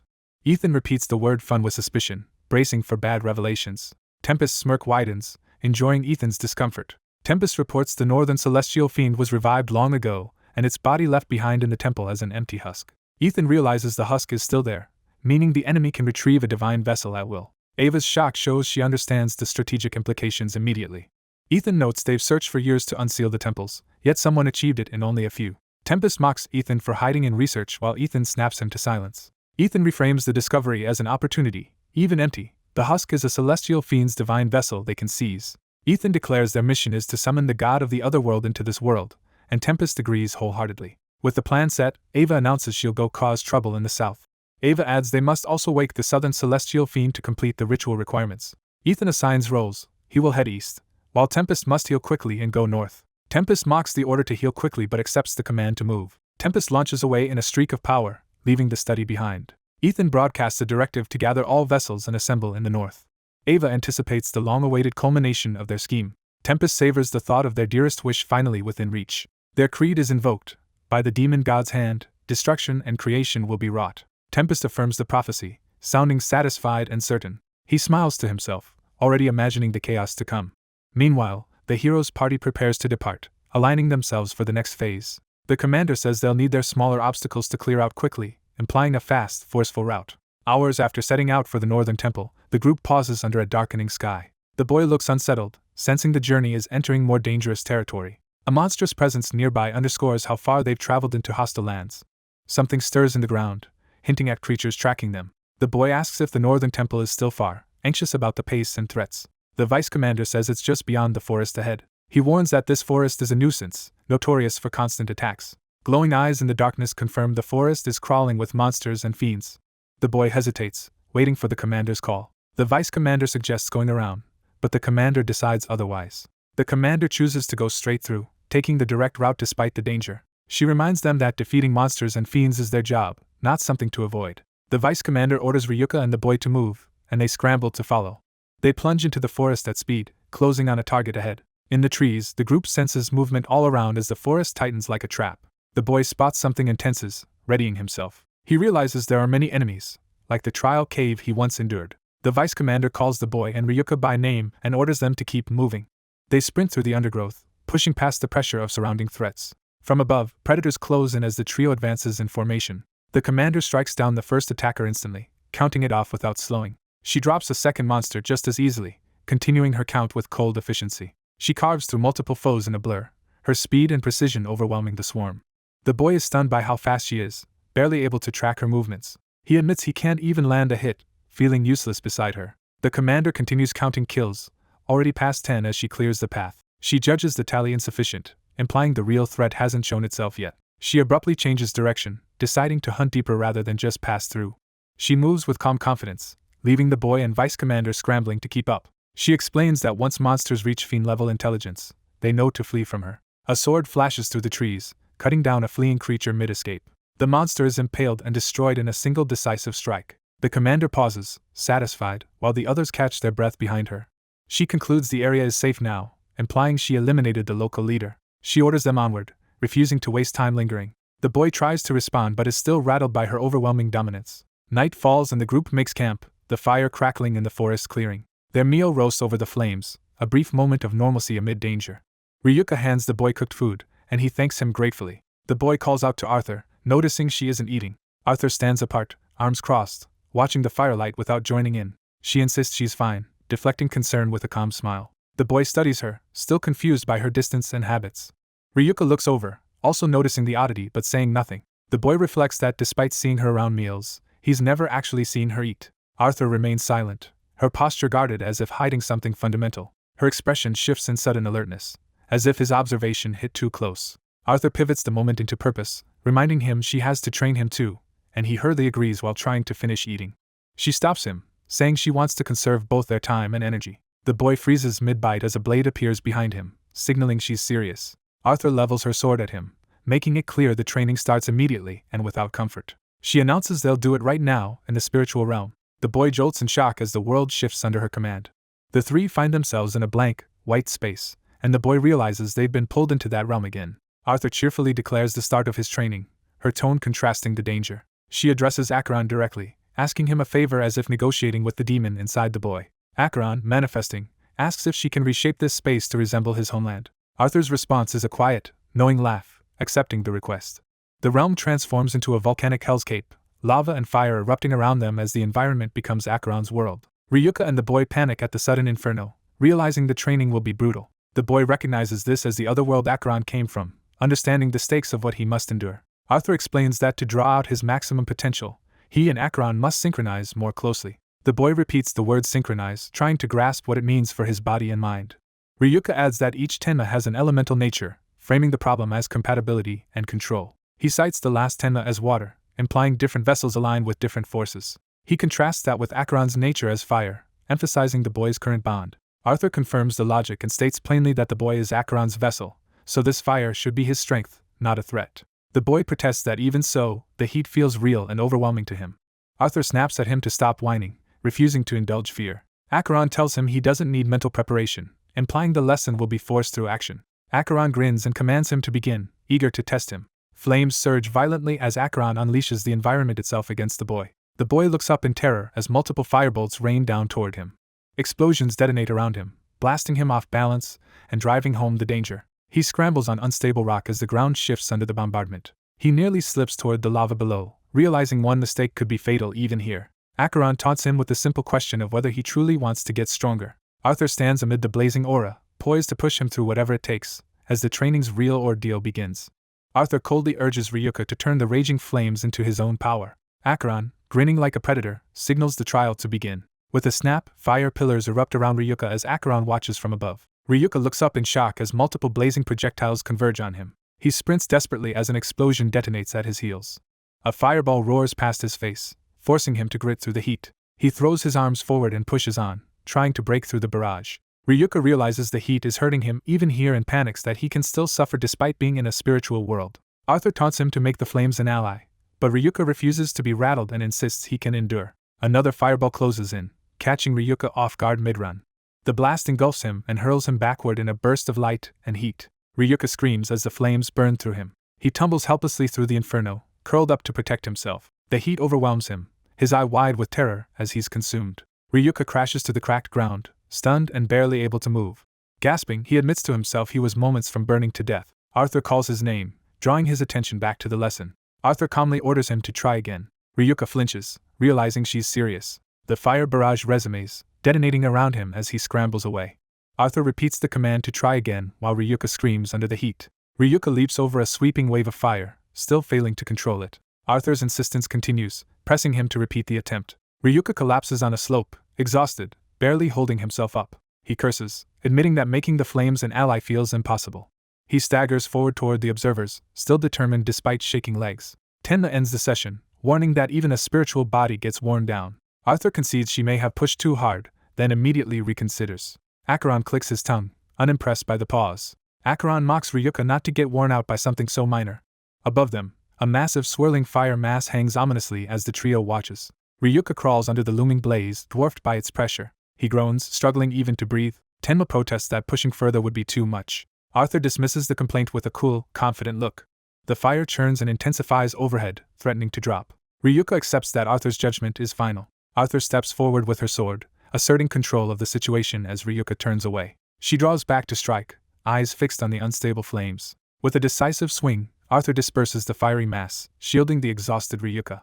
Ryuka stares, stunned by her effortless power. Arthur stands between him and danger while debris settles across the cracked ground. Ryuka admits Arthur is on a completely different level from him. He sinks into self-blame, thinking he's supposed to be the one doing this and failing. Arthur glances back, noticing his spiraling thoughts. She praises his effort and apologizes for pushing him too hard on day one. Ryuka apologizes too, calling himself useless. He confesses that despite repeatedly deciding to get stronger, he only feels like he's holding everyone back. He clenches his fist, thinking that if Arthur is here, someone like him shouldn't be needed. Arthur immediately rejects that conclusion, surprising him. She says she never meant to make him feel that way, and Ryuka starts to listen. Arthur explains they're in a closed-off space and she'll share a secret just for him. Leaning close, Arthur promises to tell Ryuka her secret. From afar, Tenma and Acheron watch the private exchange. Tenma reacts with suspicion at the mention of a secret. Ryuka, still drained, asks what it is. Arthur recalls revealing her ceremonial vow to discard her gender. She repeats that vow as the starting point of her explanation. Tenma reveals Arthur carries many vows, though normally only one is allowed per person. Arthur confirms she received special permission and has made 10 vows in total. Ryuka is stunned, struggling to process the number. Tenma blurts out disbelief, realizing the gender vow is only one of many. Ryuka asks if having more vows makes someone stronger, and Tenma answers that vows themselves are the source of power. Arthur reflects that this is why she's so strong. Tenma snaps at Ryuka to treat what he heard as top-secret information. Arthur explains a vow is also a restraint, and many restraints mean many weaknesses. She says that's why she must build a knight order that can fight strongly even without her. Arthur tells Ryuka he is the hope that represents that goal for her. She asks him to become even stronger. Ryuka's eyes widen as the weight of her trust lands. Resolve forms on his face. He answers with firm obedience, accepting her demand to grow. Tenma asks what Ryuka will do about Acheron, who is clearly listening anyway. Arthur laughs and warns Ryuka he must try even harder so Acheron can't seize control of his body. Arthur ends the day's training and says they'll continue tomorrow.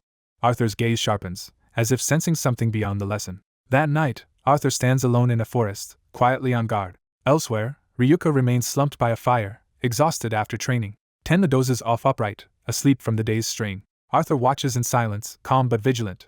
A faint rustle catches Arthur's attention. A small child appears near a tree, staring blankly into the night. Arthur recognizes the child and recalls seeing them with Tempest. Arthur asks if Tempest is still recovering and why the child is here alone. The child insists it has to be only them, and Arthur's suspicion rises. Arthur's eye narrows as she prepares to act if this is a threat. The child declares they cannot defeat Arthur, implying a different tactic. Arthur realizes something is wrong and reacts in alarm. Her eye snaps wide as she senses a sudden activation. Arthur thrusts out her hand, trying to trigger her divine arts. She's shocked when nothing happens. Arthur realizes her divine arts won't activate at all. The child's forehead sigil flares, confirming they expected this. A huge magic circle manifests around the child, locking into place. Chains of light shoot out from the circle to bind Arthur. Arthur struggles as the glowing chains wrap her torso and pin her arms. The child cites Ethan's words, revealing knowledge of the Night Order commander's habits. They list Arthur's extreme discipline. She never eats and never warms herself. They add she never lies down to rest and never misses fixed-time prayers. The child names Ethan Amlet, identifying him as a legendary magus who worked in the shadows. They call him the progenitor of forbidden arts and warn Arthur that Tempest isn't the only danger. The child implies there are other hidden forces involved. They quote that he is never alone, including his enemies. They claim Arthur's true strength and weakness lie among those others, perhaps all of them. Arthur bitterly notes she's been thoroughly observed. She points out the contradiction. The enemy is right in front of her, yet she can't unleash her power. Arthur reasons that for this foe, others are living beings that can be used. She lists the possibilities: humans, monsters, or fiends. Arthur realizes the implication and recoils in horror. The child admits they have no life of their own. Their eye clicks like machinery, revealing an artificial nature. Arthur identifies the child as a mechanical doll. The doll recites a curse. A puppet's body becomes a cage, and the cursed king can only sleep. Arthur is yanked violently by the chains, dragged across the ground. The doll orders her not to get in their teacher's way anymore. Arthur is hauled closer as the doll advances, tightening control. The doll claims Arthur has finally given up and tells her to be a good girl and stop resisting. Arthur's eye sharpens with defiance. She warns them not to underestimate her persistence. Arthur declares her persistence is Demon Lord level, refusing to break. She surges forward despite the bindings, forcing movement against the pull. The doll braces behind the magic circle, startled by Arthur's strength. They shout in disbelief that Arthur still has that much power. The doll steels themselves, preparing the finishing step. They chant that the sleeping king will dream of his kingdom beyond eternity, intensifying the curse. The chains flare brighter and cinch down, overwhelming Arthur's resistance. Arthur's eyes squeeze shut as the restraint takes hold. Her expression hardens into grim acceptance as the curse completes. Back at camp, Tenma remains asleep, unaware of the attack. Arthur's faint smile suggests she understands what's happening even as she's sealed. The doll, smiling, says they're counting on Ryuka now. Arthur's bound form is pulled away at speed, disappearing from the scene. The chains compress into a tight, glowing sphere, sealing Arthur inside. The sealed chain ball rests alone, radiating ominous light. The doll taps the sphere, confirming the containment. They call out, drawing attention to their success. The doll's body bulges and shifts, as if something is entering or merging within. They sit up, trembling slightly as the possession settles. In the quiet forest clearing, the doll sits alone under the trees, now altered. Footsteps approach, and the doll turns toward the sound. Ryuka arrives, alarmed by the strange scene and the doll's presence. He calls for Arthur, realizing she's missing. Ryuka demands to know what the doll just did. The doll smiles innocently, unsettling him. Ryuka grabs at the doll and orders them to change Arthur back. The doll coldly tells him it's useless. They reveal it's already over because his commander is inside them, and if they're destroyed she will be destroyed too. Ryuka reels, asking what they mean. The doll begins the final verdict, addressing Ryuka's group as a whole. They declare Ryuka and the others can never get their knight commander back. A red aura erupts as the girl's body seems to trigger a self-destruction, making Ryuka fear the worst. The possessed girl coldly bids farewell as the destructive energy swells around her. Ryuka braces himself against the oncoming blast, shielding his face and body. The girl screams in shock as the power overwhelms her senses. The explosion peaks, ripping outward while Ryuka watches the girl at the center of the chaos. Ryuka realizes something is off and wonders what this phenomenon really is. He notices the girl is suffering, clutching her head as dark energy writhes around her. A violent surge detonates between them, throwing force across the clearing. When the dust settles, Ryuka stands stunned, staring toward the girl. Close up, Ryuka's expression shifts from panic to confused disbelief. The girl hangs limp for a moment, as if the crisis has abruptly stopped. She exhales in relief, implying she managed to halt the self-destruction. From a distance she claims she has managed it, startling Ryuka into attention. Ryuka recognizes the voice and realizes someone else is speaking through her. The girl assures Ryuka there will be no self-destruction and addresses him by name. A red-haired woman's presence is implied as the girl explains she is currently controlling this body. In the forest clearing, Ryuka and a blue-haired knight face the girl as the situation is reframed. The blue-haired knight deduces that the commander sealed in the girl's body has now taken it over. The girl confirms the knight's conclusion without hesitation. They identify the child as something Magus Tempest was with, likely a doll he created. Ryuka processes that Arthur is inside her, raising the stakes of harming the vessel. The girl asks about the body's condition and, crucially, the state of its power. She reports the body is fine but she cannot use divine arts, protection, or curses, calling it troublesome. Ryuka presses for a way to change her back and worries destroying the body's mana would endanger Arthur too. She agrees and explains the enemy intended to neutralize her and then destroy her along with the girl. The blue-haired knight suggests returning to headquarters to reassess. She refuses, saying the enemy has already moved and they must proceed as planned. Ryuka protests that Arthur is trapped in that body, implying the plan risks him. Ryuka steels himself, eyes sharpening as he prepares to act anyway. A sudden presence approaches, drawing everyone's attention upward. A winged purple fiend descends into view, hovering ominously above them. The fiend insults them as useless puppets and says it came to check on things. It taunts them for having screwed up their mission. The girl identifies it as a fiend sent by Magus, confirming enemy surveillance. The fiend smugly notes the all-powerful knight commander is inside that vessel. The girl remains calm, leaning against the tree as if unbothered by the threat. She coolly asks the fiend if it called for her, asserting control of the exchange. The fiend mocks her pathetic state and promises to enjoy breaking her apart. Ryuka erupts in blue power, his aura flaring as he steps forward to fight. Transformed by the surge, Ryuka's body crackles with blue energy and hardened markings. Ryuka declares he will not allow the fiend to do as it pleases. The fiend warns him not to get cocky and belittles the Knight Order without its commander. It grins wider, confident in its superiority. Ryuka's stare hardens, signaling he's ready to prove it wrong. The girl watches with a small laugh, intrigued by Ryuka's response. She challenges the fiend to test whether they are truly worthless. She doubles down, inviting it to find out whether she is trash or not. The fiend bristles at the provocation, annoyed that it's being told to try. It tenses, muscles and armor like hide shifting as it prepares to strike. The fiend convinces itself Ryuka is begging for mercy, misreading the challenge. It powers up into a bulkier, spiked form, thinking it understands Ryuka's intent. The fiend charges, purple energy trailing as it rushes Ryuka. Ryuka remains composed, tracking the incoming attack without flinching. The fiend dives to kill, bearing down on Ryuka's blue aura. Ryuka intercepts with a single hand, stopping the attack mid-motion. The fiend's eye widens in disbelief as its momentum is completely halted. Pinned in place, the fiend realizes it cannot move under Ryuka's grip. Ryuka taunts it, treating the fight like a game he controls. He asks if that attack was merely a warm-up, humiliating the fiend. Enraged, the fiend screams for him not to toy with it, and hurls insults back. Ryuka shifts his stance, preparing a decisive counter while still holding control. A burst of blue force detonates, blasting the fiend and shattering its defenses.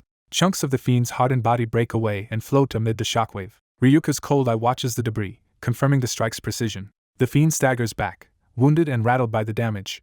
It panics, shocked that its diamond-hard fiend form was cut so easily. As pieces fall, it compares the damage to paper being sliced, unable to comprehend it. The fiend recognizes Ryuka is operating on an entirely different level. It steadies itself with a bitter laugh, trying to recover its pride. A close-up shows its fear leaking through despite the bravado.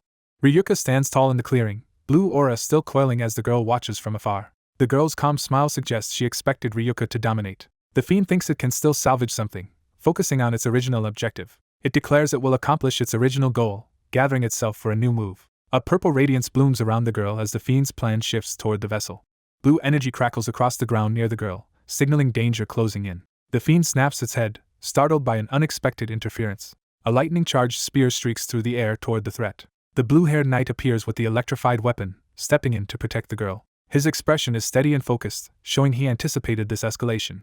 The fiend recoils, confused by the knight's sudden presence and reach. Its face tightens with alarm as it realizes it's being outmaneuvered. Ryuka raises a hand within his blazing aura, preparing another overwhelming technique. He dismisses the fight as not even fun, signaling the gap in power. The fiend yelps in terror, sensing imminent annihilation.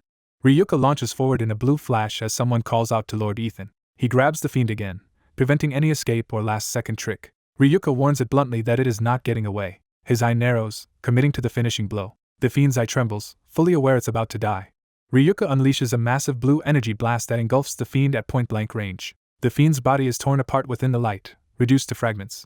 The remains splatter down as Ryuka stands alone. The threat ended. Ryuka's aura fades slightly as he looks around, confirming the fight is over. The girl praises him with a simple well done, acknowledging his performance. She tells him he can draw out more power than before, marking clear progress. But she cautions that this still is not the full extent of Acheron's power. The red-haired commander figure urges Ryuka to keep devoting himself to training. Ryuka turns toward the girl, listening seriously to the guidance. In the quiet clearing, the three regroup as the commander's control remains in place. The girl notes that even so, Mega seems to know their every move. She pauses, implying there is another complication beyond Tempest. Remembering Ethan's words, she connects the dots with sudden clarity. She concludes Tempest is not their only enemy and urges them to hurry. Ryuka and the girl both look thoughtful, absorbing the warning. Ryuka hesitates, about to respond with renewed resolve. In a reflective moment, the commander tells Ryuka he is her hope and that is why she pushes him. She insists he must become even stronger to face what's coming. Ryuka reaches out and takes the girl's hand, accepting the responsibility. The girl reacts softly, surprised by the sincerity of the gesture. Ryuka begins to promise what he will do, voice catching with emotion. He vows to work harder so he can use more of Acheron's power. He swears he will protect Arthur and not let the situation end in tragedy. Ryuka adds that he will also bring the girl back to normal, refusing to abandon her. As dawn breaks, Ryuka and the girl stand together under warm light, their pact set. The girl looks up, quietly processing his promise. A small smile forms, suggesting trust and satisfaction. She calls Ryuka truly dependable, affirming his growth. She notes dawn is near, time is precious, and they must hurry onward. She orders Alan to report to headquarters by letter bird with a preliminary status update, and he agrees. A white messenger bird takes flight above them as the team prepares to move. They decide to depart immediately, emphasizing that time waits for no one. Ryuka and Alan confirm the plan together, resolved to continue the mission. The scene shifts to a jagged, ominous landscape under a red sky, hinting at enemy territory. A hand holds a malfunctioning device or communicator, its silence implying a failed report.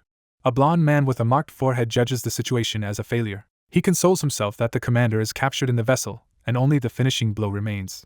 He identifies the child involved as a celestial demon hatchling, recognizing a dangerous variable. He coldly addresses Tempest for failing to report again, asserting dominance over him. Unbothered, he decides it does not matter and continues forward. Before a towering fortress, he declares they will proceed with their duties toward their objective. He reveals the true aim, commencing operations for the revival of the god of the demon world.